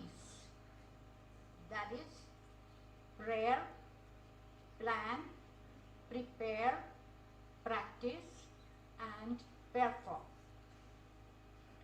Following these criteria, she proved herself as an efficient educator and successful animator. She had been well respected and recognized by teachers, students, and parents.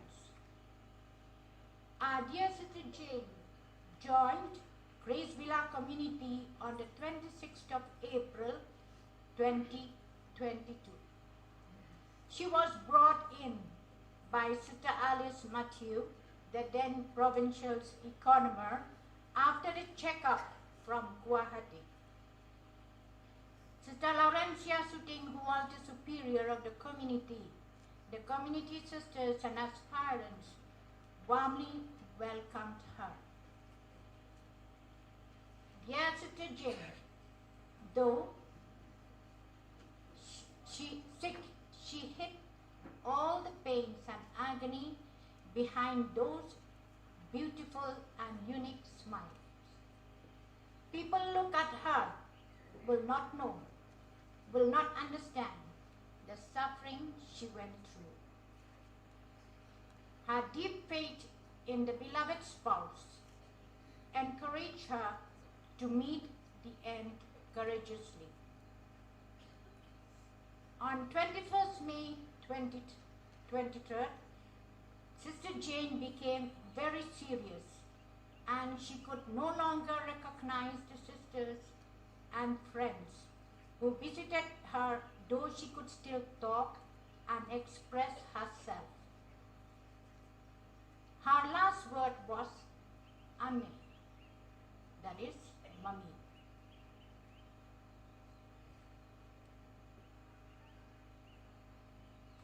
On 26th May at 2:30 p.m., she completely lost her sense of sight and speech, and this carried on till her last breath on 30th May at 2 p.m.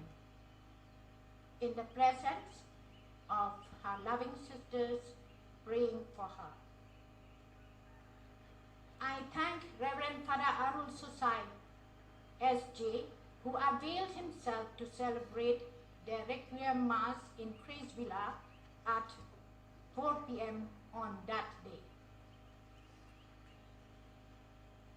Dear Sister Jane, as we stand around your mortal remains, your beautifully lit life flashes before us, and we comprehend how marvelous gift you were to the family, the church, the congregation, community, and to the entire universe. We, the Grace Villa community, have lost a precious gem. Your homegoing has created a deep sorrow in us. Your spiritual intervention, innovative interaction, sensitive attitude, visionary mind for the welfare of the community and the congregation, insightful suggestion, affectionate love and respect will be missed forever. Your last days spent together cannot be forgotten. The excruciating pain you endured, the agony you went through during your ailments manifested your thirst for God through Psalm 22, verse 15, where you yourself underlined in the Bible, in your own Bible. My mouth is dried up like a potsherd, and my tongue sticks to my jaws. You lay me in the dust of death.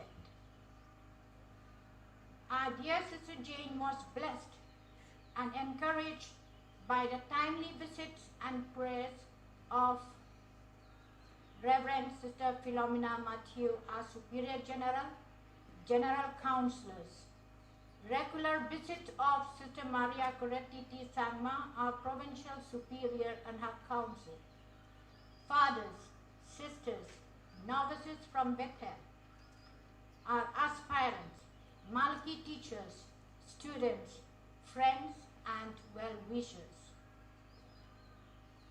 On behalf of our dear Sister Jane, I express my sincere gratitude to Father Clem Fort Law, SDB, Father Debasia Barail, SDB, Father Joby Joseph, SDB, Father Emmanuel Mani, SDB, Father Arul Sosai, SJ, who administered the sacrament of the anointing of the sick. I am grateful to the Jesuit fathers of Maushoro, who timely rendered spiritual help for our community, especially for our dear Sister Jane Francis during her last moments. In a very special way, I would like to express my thankfulness to Sister Dr. Lias Urakatil and community from Holy Cross, Umsao Kwan, for their committed service and readiness to our beck and call in order to help our dear Sister Jane Francis. I thank Sister Maria Coretti Di Sangma, our provincial and her counselors, Sister Alice Matthew, the Superior of Bethel, Sister Smita John, Sister Margaret Nongse, Sister Treshlin R. Sangma, Sister Fiva Kharkram, and the novices of Bethel community, the sisters from Karando community Umyo Kwan, for praying and assisting our dear Sister Jane Francis during the last journey of her life. I pray to God to bless and reward all the sisters, especially Sister Laurencia Suting, Matilda Congier, Lamtilin Thaba, Helen Tanlamnyang, Felina Armarak, who served and looked after her. I also thank Sisters Animamia Joseph Sutnga, Salmina Marak, Bernadette Kongwang, Iris Suting, Bentilin Momin, Ihun Mary, and Lily Rose for assisting and helping her during her ailments. I thank the sisters, as parents and staff of our community who assisted her day and night to alleviate Sister Jane's pains and sufferings. My sincere condolences to the bereaved family of our dear Sister Jane Francis, especially those present here. May the Lord comfort and console you at this time of grief and loss. Adieu, dear Sister Jane, till we meet at Jesus' feet. With lots of love from all of us at Grace Villa. Hublai Sister Jane, let's soup.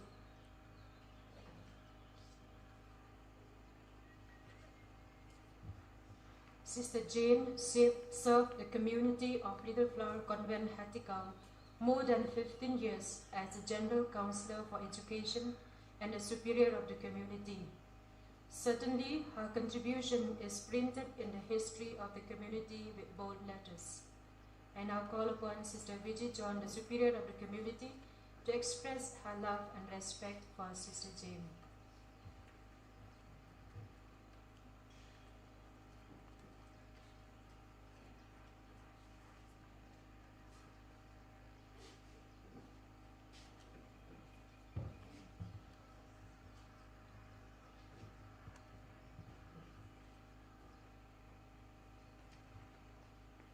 Death is not the extinguishing of a light, but the putting out of the lamp, because the dawn has come. Dear Sister Jane, as your mortal life ebbed away with your last breath, eternal life has dawned upon you, up in heaven, beyond pain and tears. We believe that your light will continue to shine ever brighter amidst the multitudes of stars in the sky, lighting up our way from heaven.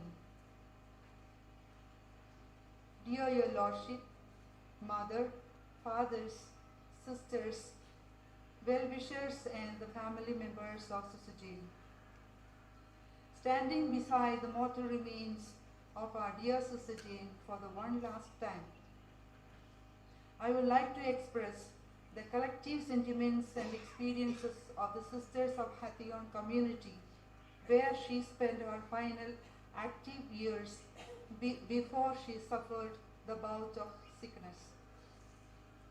After 12 years of her tenure as General Counsel for Education, Sister Jane served the Hathigon community as a superior for 3 years from 2018 to 2020 until the unexpected illness withered her health all of a sudden to everyone's disbelief.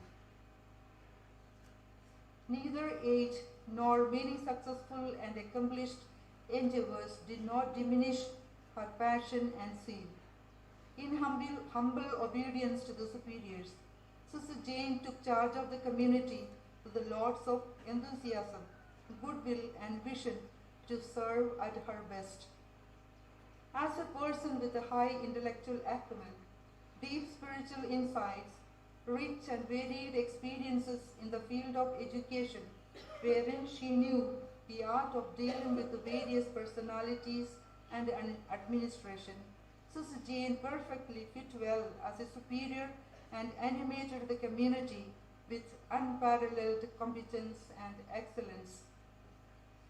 Just as a hen gathers her chicks under her wings, she was indeed a mother, a guide, a leader, standing by the side of the sisters.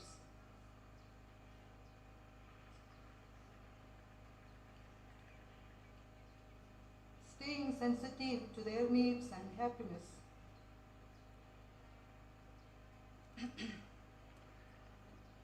She treated everyone with respect, and as superior, she was loyal to every sister, staff, and the community matters. Sister Jane knew her exact duties and priorities as a superior and animator of the community. She never compromised with the religious discipline and prayer life, both individually and as a community. Upheld traditions and spirit of the congregation and took interest in various apostolates of the community. She was systematic in her functioning, and there never was a task so small or so big, less important or more important. She accomplished every little thing with great diligence and commitment as a superior. With her vibrant personality, leadership quality, motivating insights, optimism, encompassing attitude, and exemplary lifestyle, Sister Jane was able to create a lively and free atmosphere wherein every sister found a space of her own. As a superior, her topmost priority was everyone's well-being and happiness. Hathivan community being a host important events of the congregation, Sister Jane displayed her competence and organizing skills, pulling together the potentials of the sisters. She would generously give credit to whom it belongs, thus motivating them to give their best each time.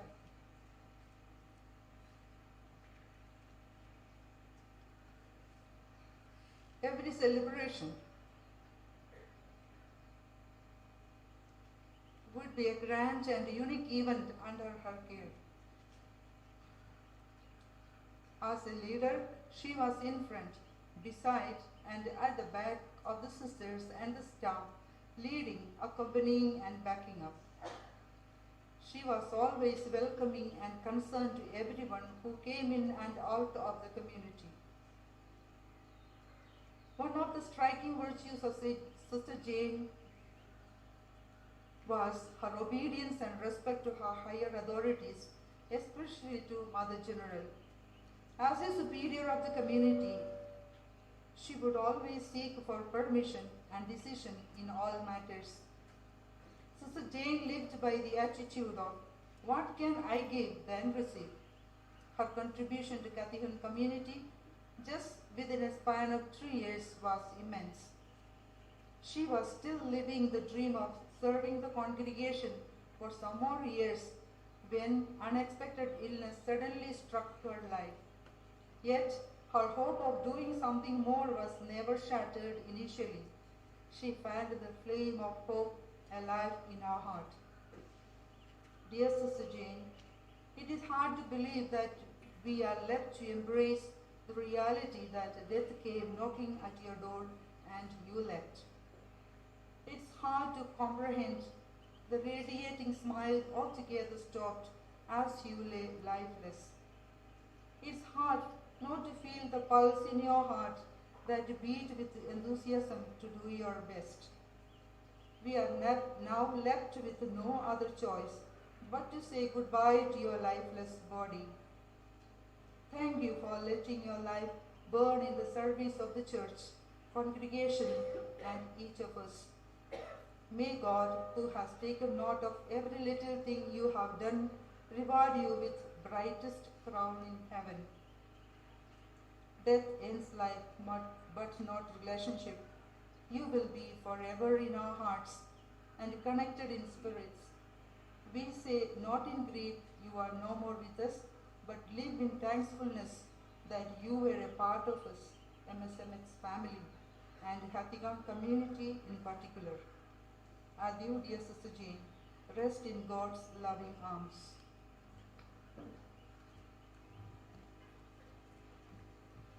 Our next message is from the staff of Little Flower School, Hathigan.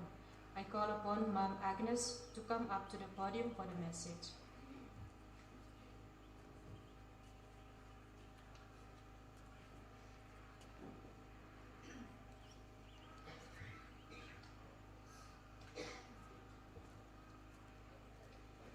Here I stand in this holy place, representing the entire family of Little Flower School, Hathigan, Guwahati, to thank the Almighty God for the generous gifts we have received through our late Reverend Sister Jane Francis. Dearest Reverend Sister Jane,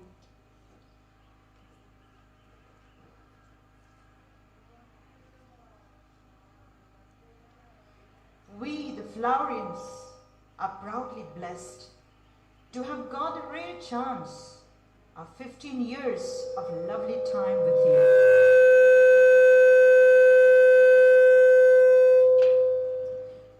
12 years as General Counselor for Education and 3 years as our school manager.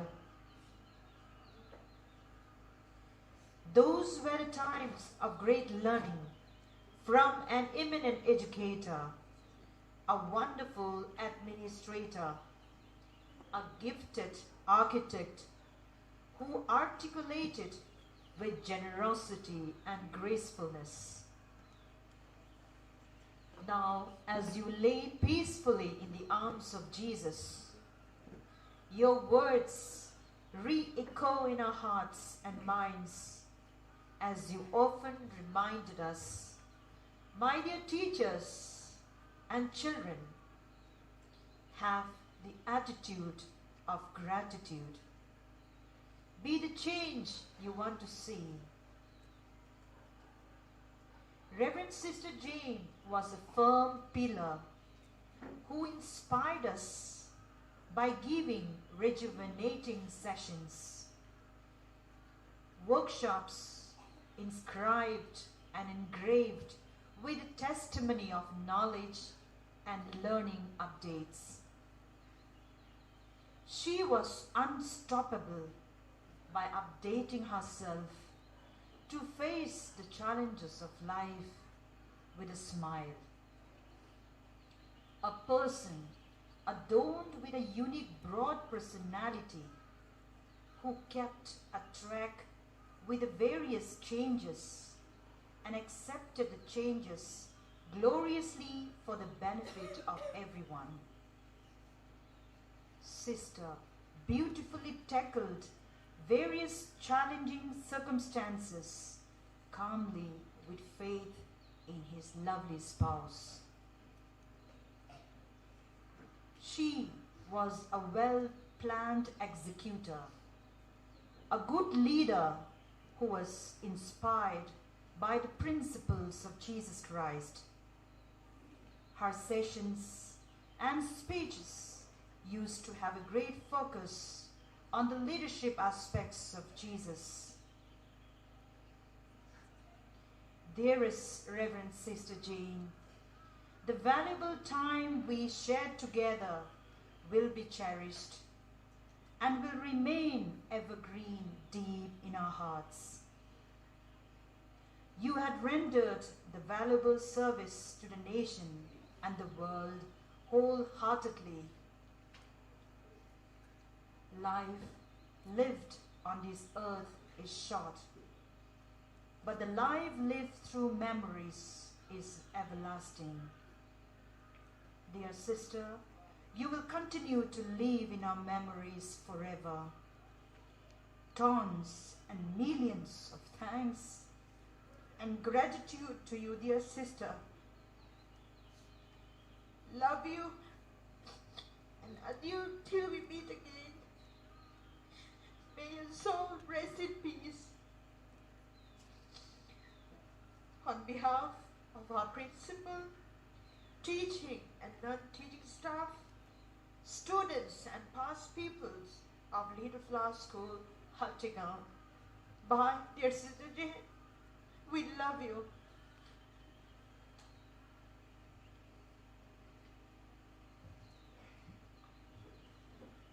We have the next message from Little Flower School, Malki. May I call Sir Joseph Simley to come forward for the message.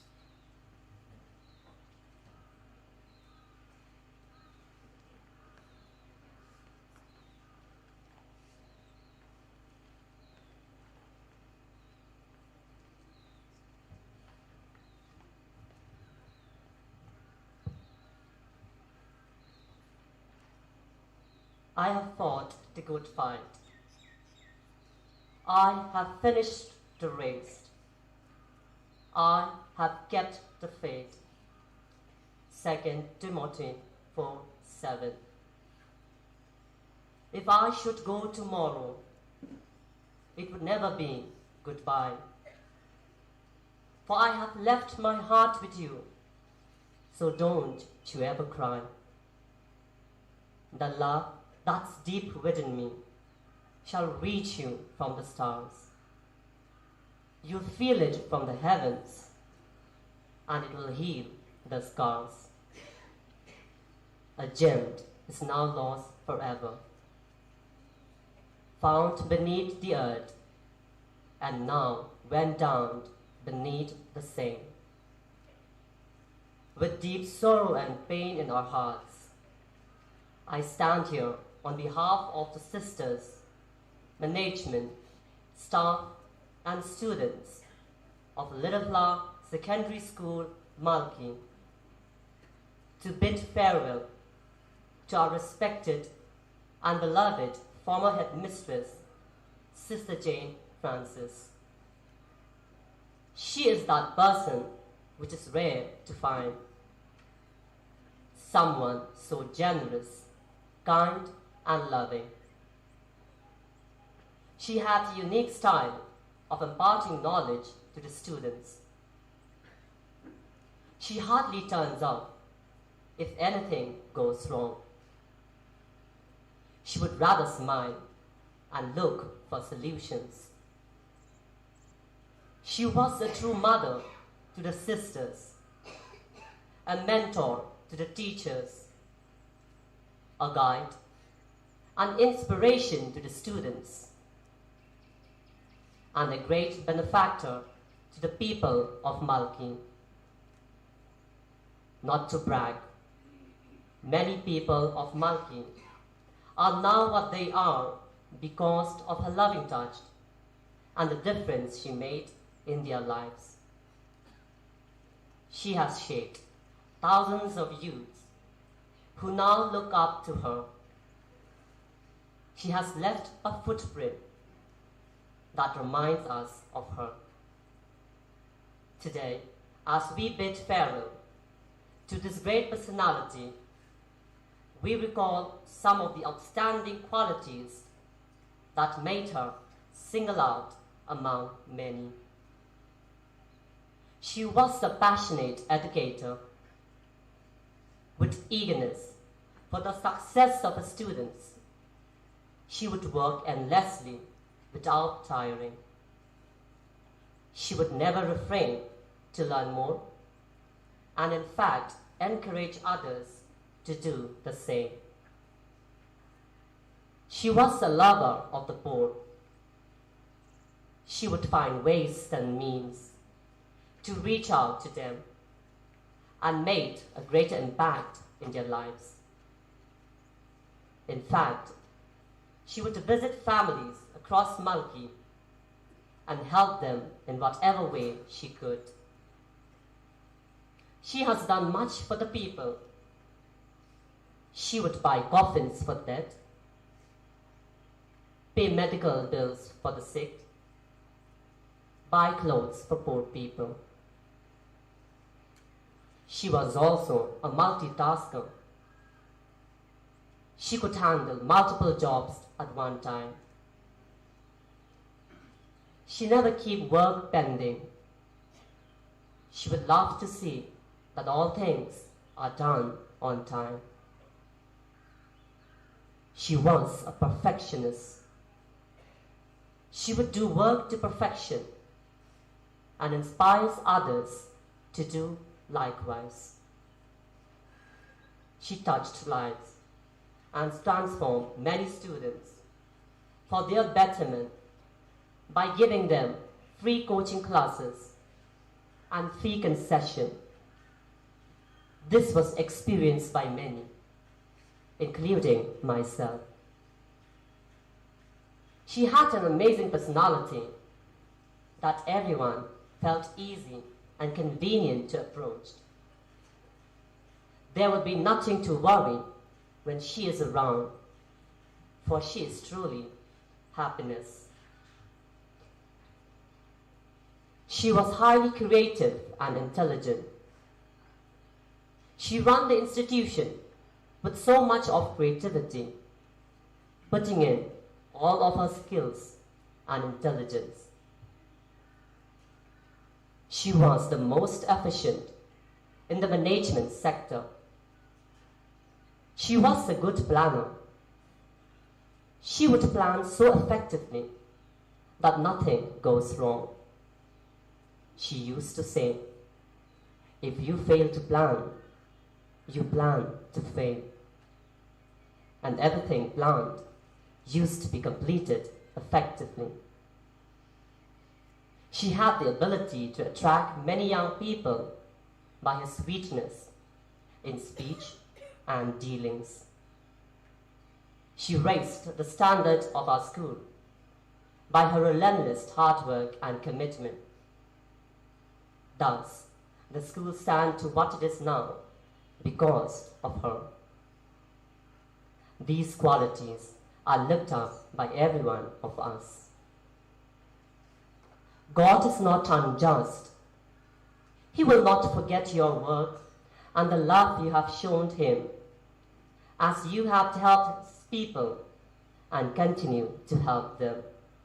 Hebrews 6:10.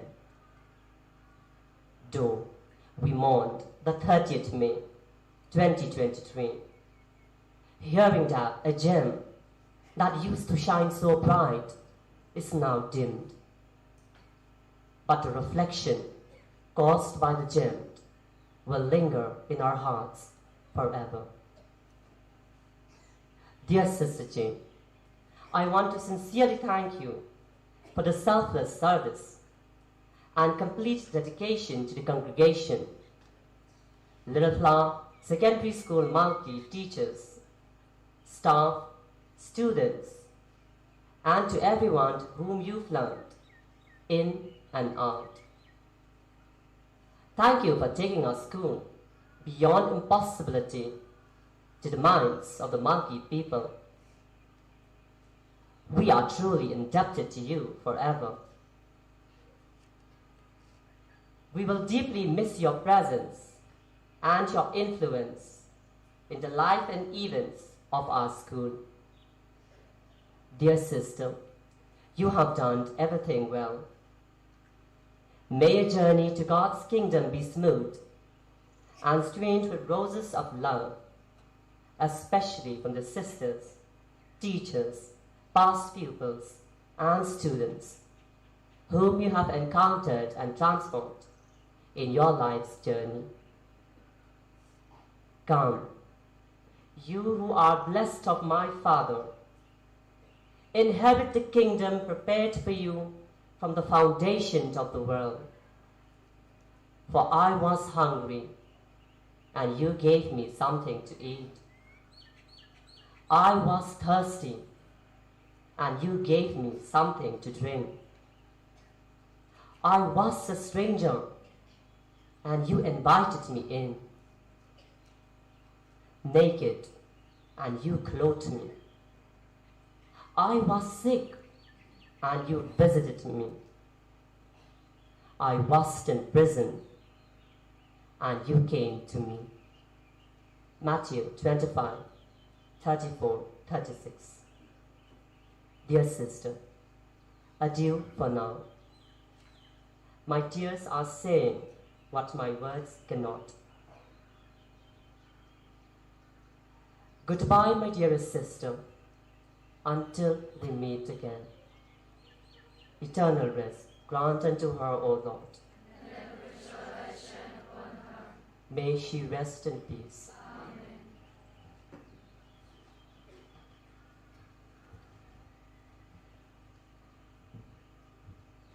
I call upon Mr. Francis Letting, a past pupil of Little Flower Secondary School Malki, to give a message on behalf of the association.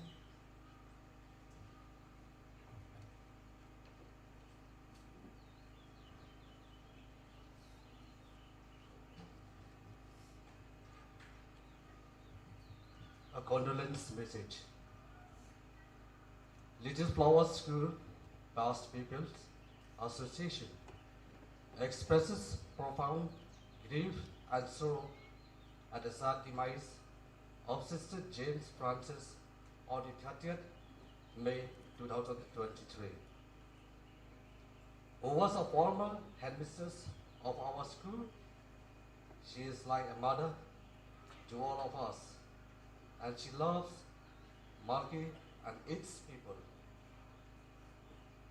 She touched so many lives, helps so many students, and made us walk on the right path, the right path of wisdom.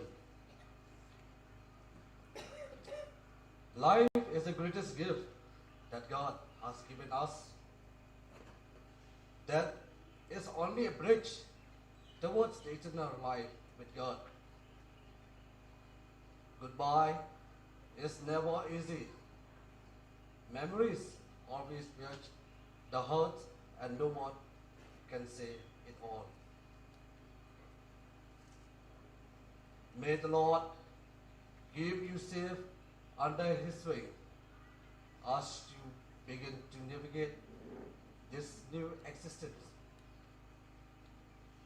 The association prays to Almighty to grant eternal peace to the departed soul and conveys deep and condolence to the Msmhc family. We also pray to the Almighty to give us strength and solace to her family in these sad hours, to bear with the irreparable loss. May her soul rest in eternal peace. Let's look, sister.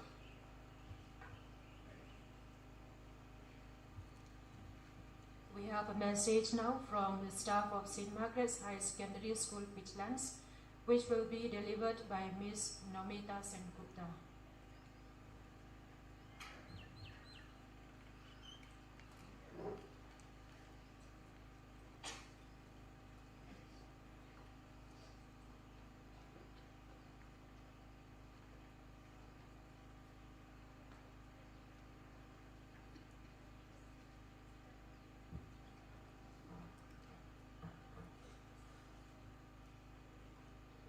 The staff and students of St. Margaret's Higher Secondary are deeply grieved to know about the demise of Sister Jane Francis, our former headmistress, who had served the institution from January 1989 to April 1995.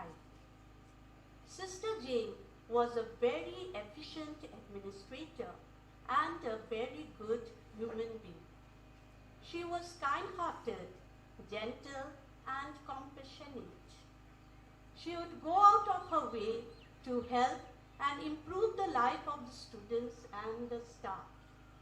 She was like a mother to us, guiding us all through, especially when we were in difficulties and troubles. We were lucky enough to have a chance of working with her, as she was very smart and wise, generous and helpful. Above all, she was a very efficient and effective teacher. She was truly an honest and hard-working person. She loved the school immensely, and she did her very best to bring up the institution academically and with discipline. Now that she has gone, we miss her physically, but we know that she will be alive forever in our hearts and mind. We shall always cherish those happy memories with her. We extend our heartfelt condolences to her bereaved family members who are here and those who could not be here to have a glance at her for the last time. Our sincere condolences to the Msmhc congregation who mourn at the departure of a dear member to eternity. We pray let her departed soul rest in peace, and may she intercede for all of us from heaven. Goodbye, Sister Jane. We all will miss you. Please remember us from your heavenly abode.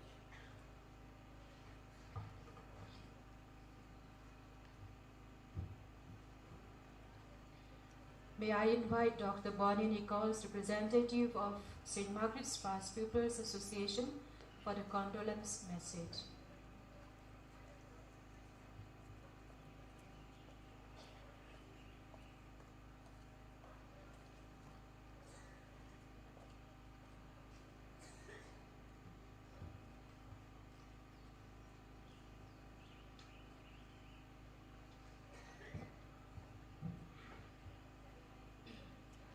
Psalm 73:26. My flesh and my heart may fail, but God is the strength of my heart and my portion forever. A very good afternoon to all. It is a great honor and privilege for me to deliver a few words on behalf of the Margaretian alumni and the students of St. Margaret's Higher Secondary School. Well, it is indeed a very sad moment for all of us as we have gathered here to pay our last tribute to our most beloved teacher and mentor, Sister Jane Francis. The other day when I got a call from Sister Mary, the present principal of St. Margaret's Higher Secondary School, sharing the sad news about the passing away of our beloved Sister Jane,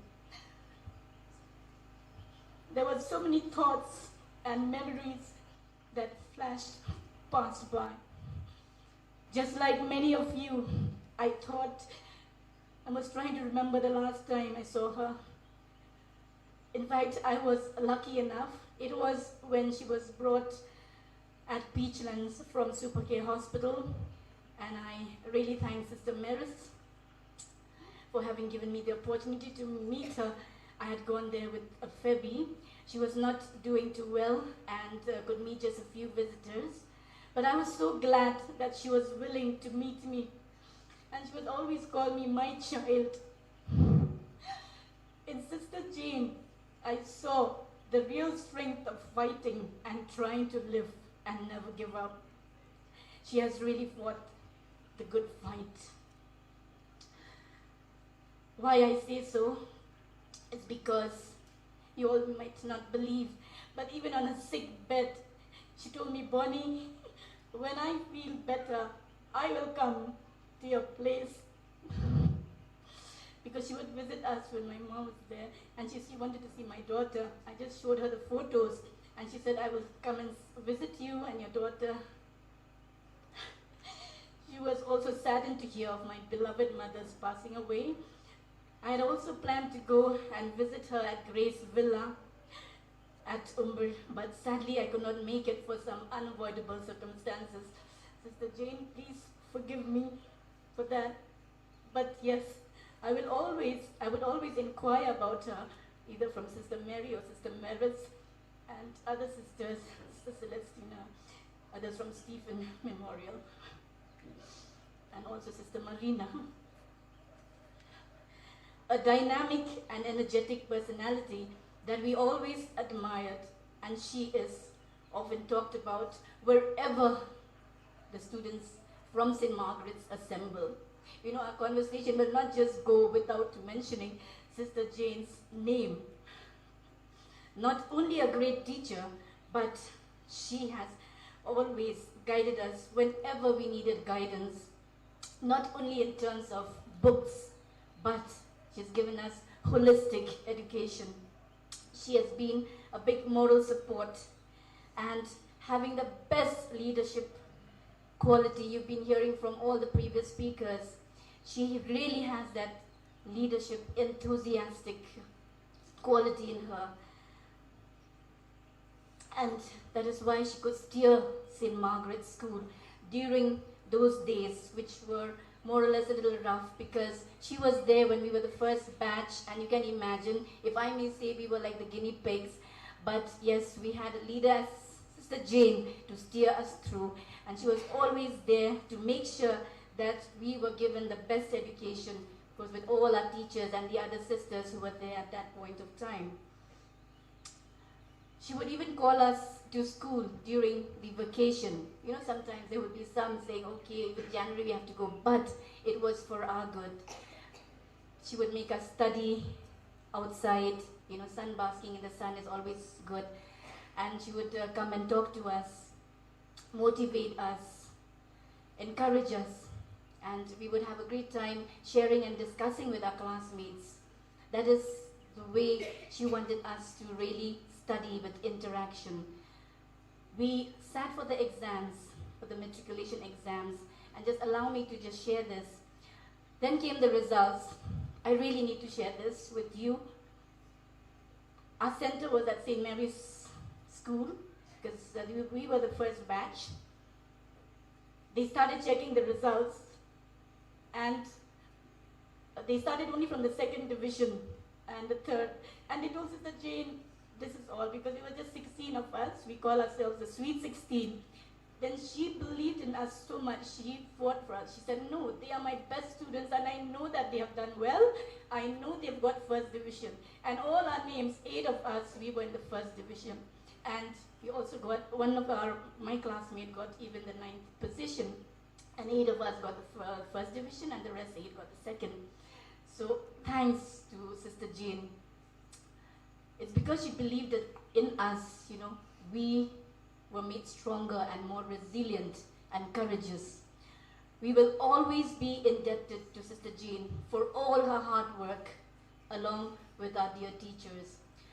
Like us, the Sweet 16, I'm sure many of you, some of you are here today representing the different batches. So like us, the Sweet 16, you know, you might have your own stories to share about Sister Jane. Just yesterday I met one of our past pupils, and she was telling me that they are siblings, I think 4 of them. She has 4 siblings, and Sister Jane, I think, condoned the fees for one of the siblings. She is really a person, she was really a person with a heart of gold. Surely Sister Jane has had a great impact on the young minds as an educator and in the lives of people as a wonderful human being. We have heard it all. He's such a wonderful human being. Most of us, especially the alumni, have vivid recollections of Sister Jane.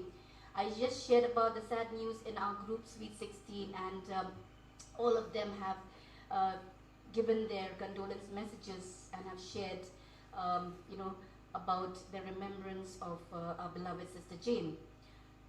As a dynamic teacher and educator who strived relentlessly to guide us towards special understanding of our lives, talking even about life skills, things that maybe are not talked about, you know, and shaped us, our personality as well. What was amazing about our beloved Sister Jane was she was both gentle and powerful at the same time. You know, that smile, yes, that unique smile.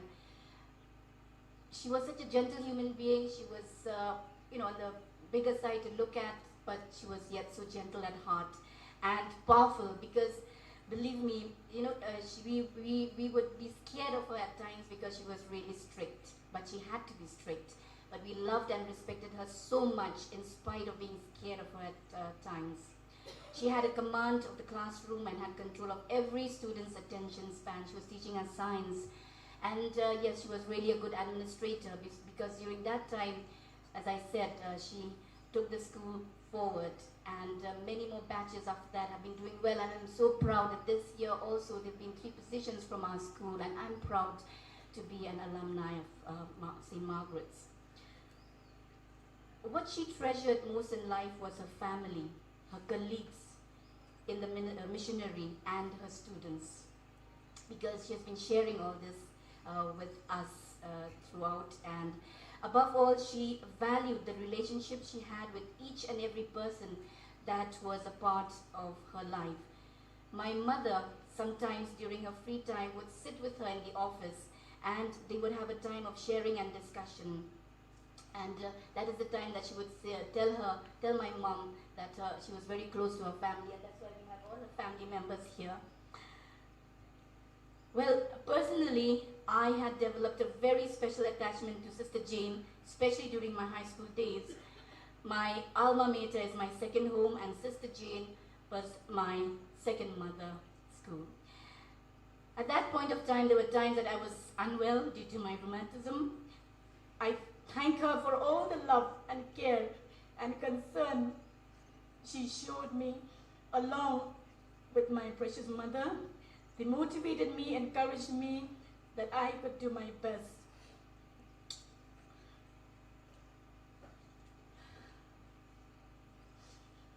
With a heart of gold, Sister Jane served the mission community by using her leadership skills in an educational setting, also as a counselor for education, with integrity and grace. Yes, those characters, make Sister Jane so unique, a person of integrity, enthusiastic, and punctuality has always been one of her ideals, and that is what she had been imbibing in us. She reached out with unparalleled kindness and consideration to everyone she came across, be it in school, be it in the locality, and surely epitomized the richness of humanity, the best educator we had ever been blessed with. Now, if you allow me to share on a lighter note, I don't know how many of you know, but since I was very close with Sister Jane, besides all the innumerable qualities that have been shared and that I have mentioned, she was a fun-loving person, fun-loving, enthusiastic, adventurous. Because I think in my lifetime, she's the only sister that I've seen riding a bike. Yes. I still have a photo of Sister Jane, I think our family members will know, riding a bike. Sister Jane signified the spirit of never giving up and gave her best in every possible way. Well, I could go on talking about her on and on, but time will not allow me. So friends, let us honor our beloved Sister Jane Francis by being kind to one another and remembering her fondly by living up to the values that we imbibed from her. At this time, I would love to dedicate a short poem for my beloved Sister Jane. It is a poem entitled, "There is no light without a dawning," by Helen Sainer Rice. No winter without a spring, and beyond the dark horizon, our hearts will once more sing, for those who leave us for a while have only gone away, one of a restless, careworn world into a brighter day. We give our deepest, sincerest condolences to the Msmhc family and to the family members of our beloved Sister Jane. Our beloved Sister Jane Francis, you have left us for your heavenly abode, but will never ever be forgotten. You have touched the lives of many, and your legacy will live on. With love, gratitude, and appreciation, you will be deeply missed, but yes, always remembered. We pray for your departed soul to receive heavenly bliss in the eternal arms of our loving Father. May you rest in peace, Sister Jane, and may you send us your blessings from above. May God bless us all. Thank you.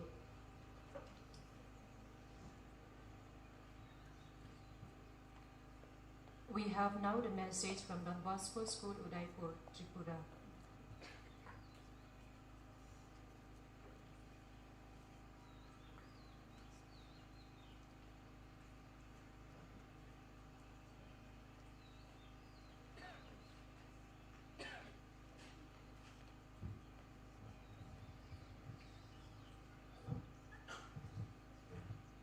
Reverend Sister Philomena Matthew, Superior General, Sister Maria Goretti, Provincial Superior Shillong, family members of our beloved Sister Jane Francis, and enter Msmhc sister.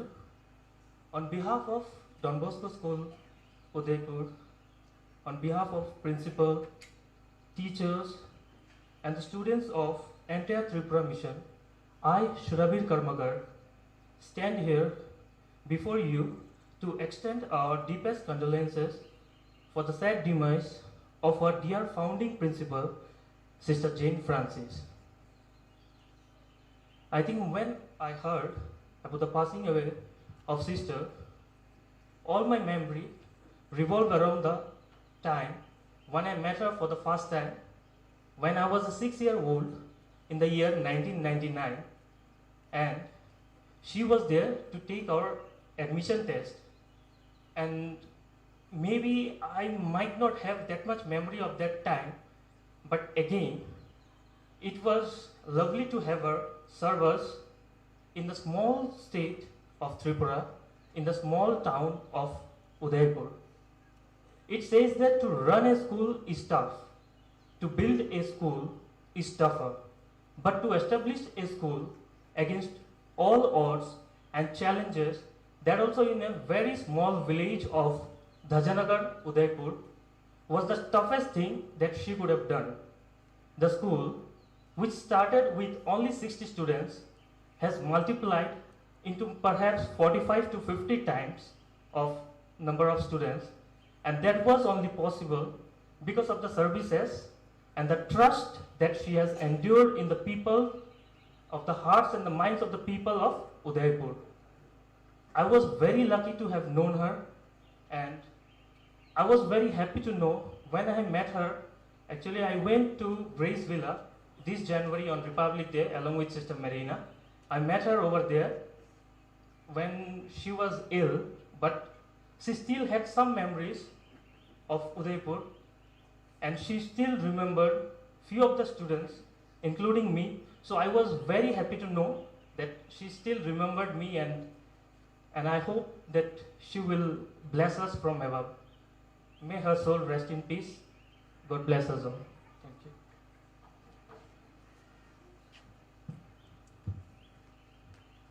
I will read to you the short message from Mr. Alan Brooks, the President of Northeast Social Communication.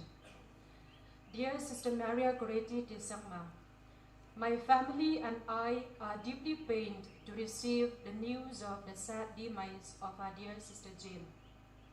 My close association with her began on a dreadful day when all of us, that is Father Lucas, Father Milan, Sister Jean, our driver Thomas, and myself, were nearly killed by an infuriated mob near Saifunguri during the ethnic conflict in Bodoland while on a peace mission.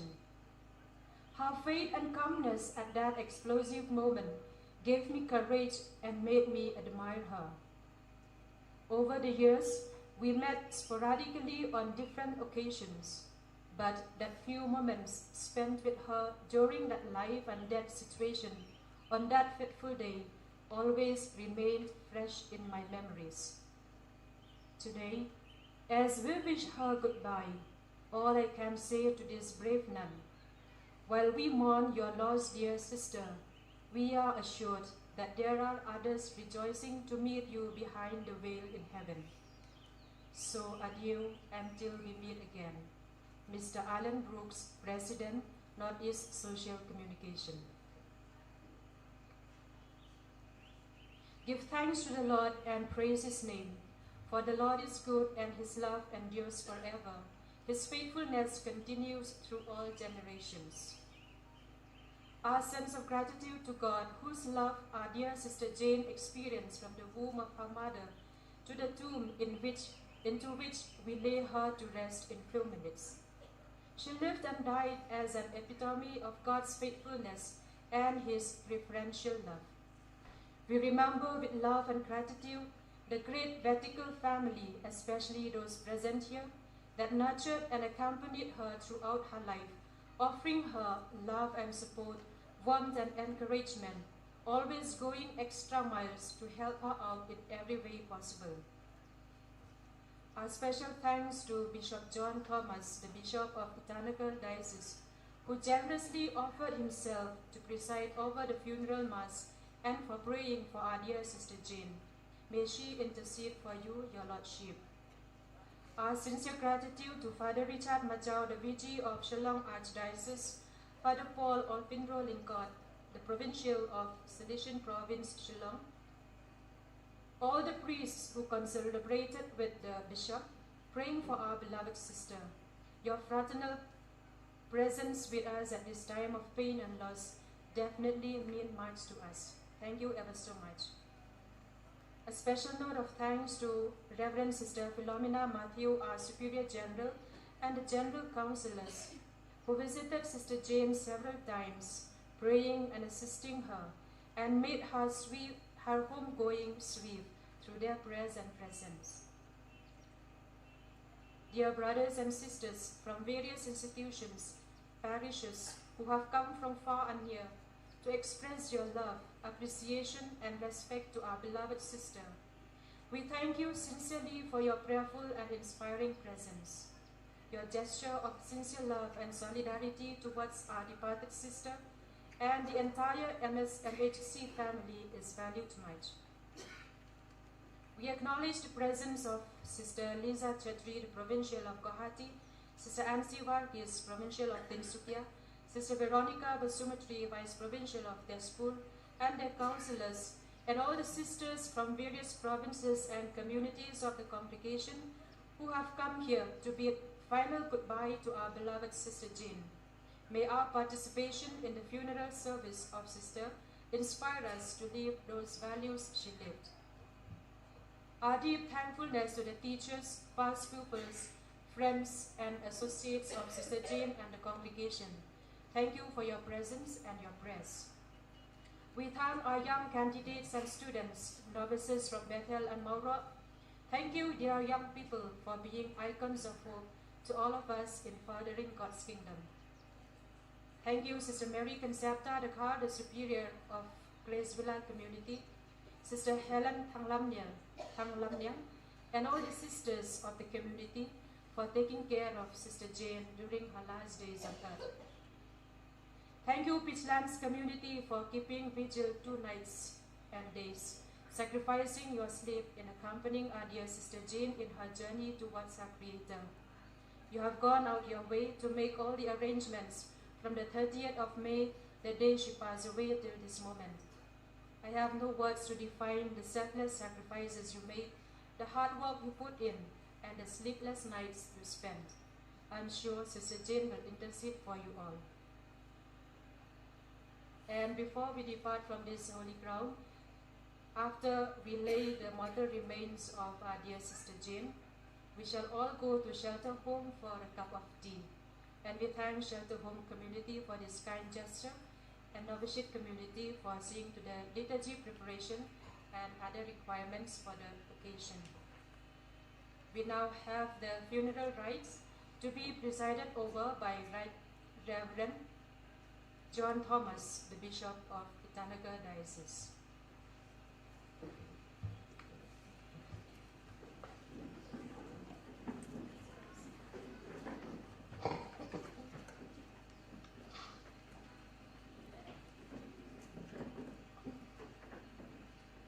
With faith in Jesus Christ, we reverently bring the body of our Sister Jane Francis, buried in its human imperfection. Let us pray with confidence to God, who gives life to all things, that He will raise this mortal body to the perfection and in the company of the saints. May God give her a merciful judgment and forgive all her sins. May Christ, the Good Shepherd, lead her safely home to be at peace with God, our Father. And may she be happy forever with all the saints in the presence of the eternal King.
Saints of God, come to her aid, come to meet her, angels of the Lord.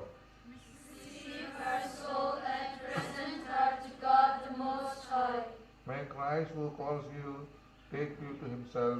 May angels lead you into Abraham's side. Receive her soul and present her to God the Most High. Give her eternal rest, O Lord, and your light shine on her forever. Receive her soul and present her to God the Most High. Father, into your hands we commend our sister. We are confident that with all who have died in Christ, she will be raised to life on the last day and live with Christ forever. We thank you for all the blessings you have given her in this life, to show your fatherly care for all of us, and the fellowship with all the saints in Jesus Christ. We ask this through Christ our Lord. Amen.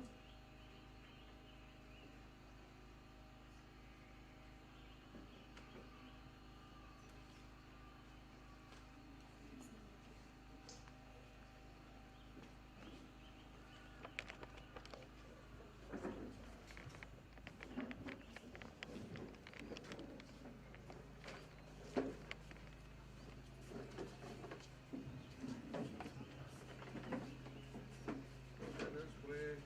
Lord Jesus Christ, by the 3 days that you lay in the tomb, you made holy the graves of all who believe in you. And even though their bodies lie in the earth, they trust that they, like you, will rise again. Give our sister faithful, peaceful rest in this grave, until that day when the resurrection and life will raise her up in glory. Then may she see the light of your presence. Lord Jesus Christ, in the kingdom where you live forever and ever. Amen.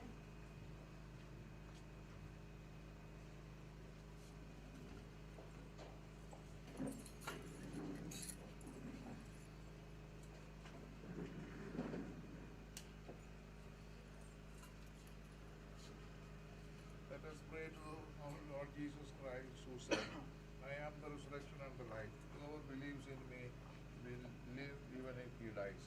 And every living person who puts his faith in me will never suffer eternal death. Our sister Elizabeth J. Francis served you faithfully and was nourished with your body and blood.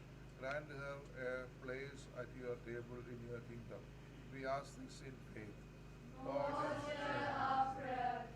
Lord, you wept at the death of Lazarus, your friend. Comfort. We ask this in faith. Lord, hear our prayer. You raised the dead to life. Give our sister eternal life. We ask this in faith. Lord, hear our prayer. Our sister was washed clean in baptism and anointed with the oil of salvation. Give her the fellowship with the saints. We ask this in faith. Lord, hear our prayer. Comfort us in our sorrow at the death of our sister. Let our faith be our consolation in eternal life of our hope. We ask this in faith. Lord, hear our prayer. Let us join in faith and hope, praying that prayer that Jesus taught us. Our Father, who art in heaven, hallowed be thy name. Thy kingdom come, thy will be done, on earth as it is in heaven. Give us this day our daily bread, and forgive us our trespasses, as we forgive those who trespass against us. And lead us not into temptation, but deliver us from evil. Since Almighty God has called our sister from this life to himself, we commit her body to the earth from which it was made. Christ was the first to rise from the dead, and we know he will raise up our mortal bodies to be like his in glory. We commend our sister to the Lord. May the Lord receive her in his peace and raise her body on the last day.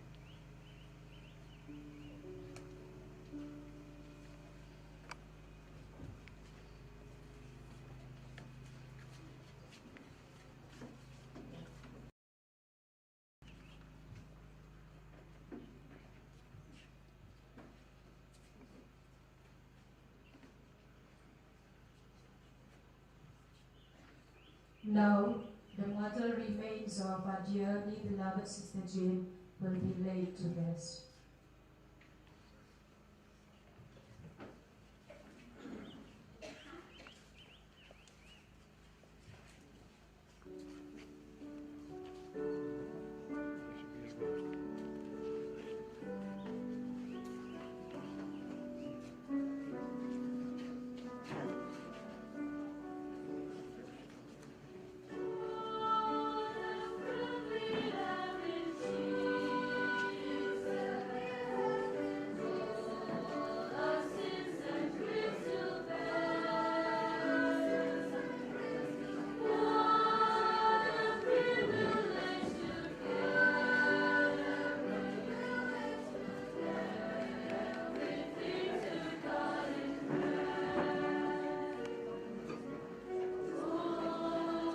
Lord,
Thank you.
മരിച്ചവരെ ഉയർപ്പിക്കുന്നവനെ നിന്റെ തിരുനാമത്തിൽ സ്തുതി.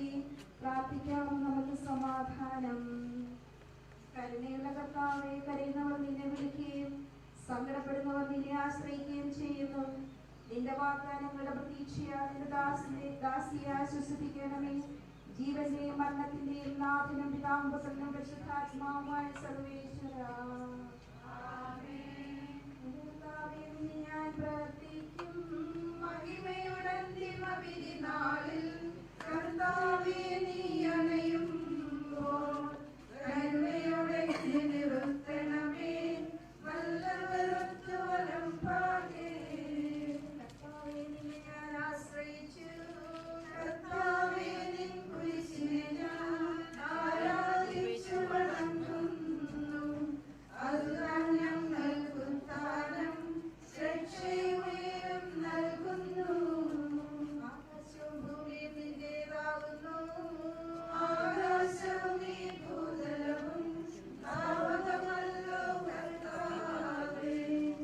ജീവിക്കുന്നവനഭയം നീ അവരാനന്ദ കീർത്തനങ്ങൾ പാടും.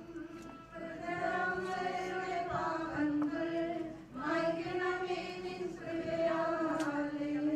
മാമോദീസ വഴിയങ്ങേ സുതരാണവരെന്നോർക്കണമേ. അവരിൽ സന്തോഷത്തിൽ അവരാനന്ദിക്കും. കർത്താവേ നിൻ ശോണിതവും ദിവ്യശരീരവും അറിവോടെ ഉൾക്കൊണ്ടവരാം നിൻ സുതരെ നിത്യവിരുന്നിൽ ചേർക്കണമേ. അതിനാൽ അവശേഷിച്ചില്ല. മഴ പെയ്യ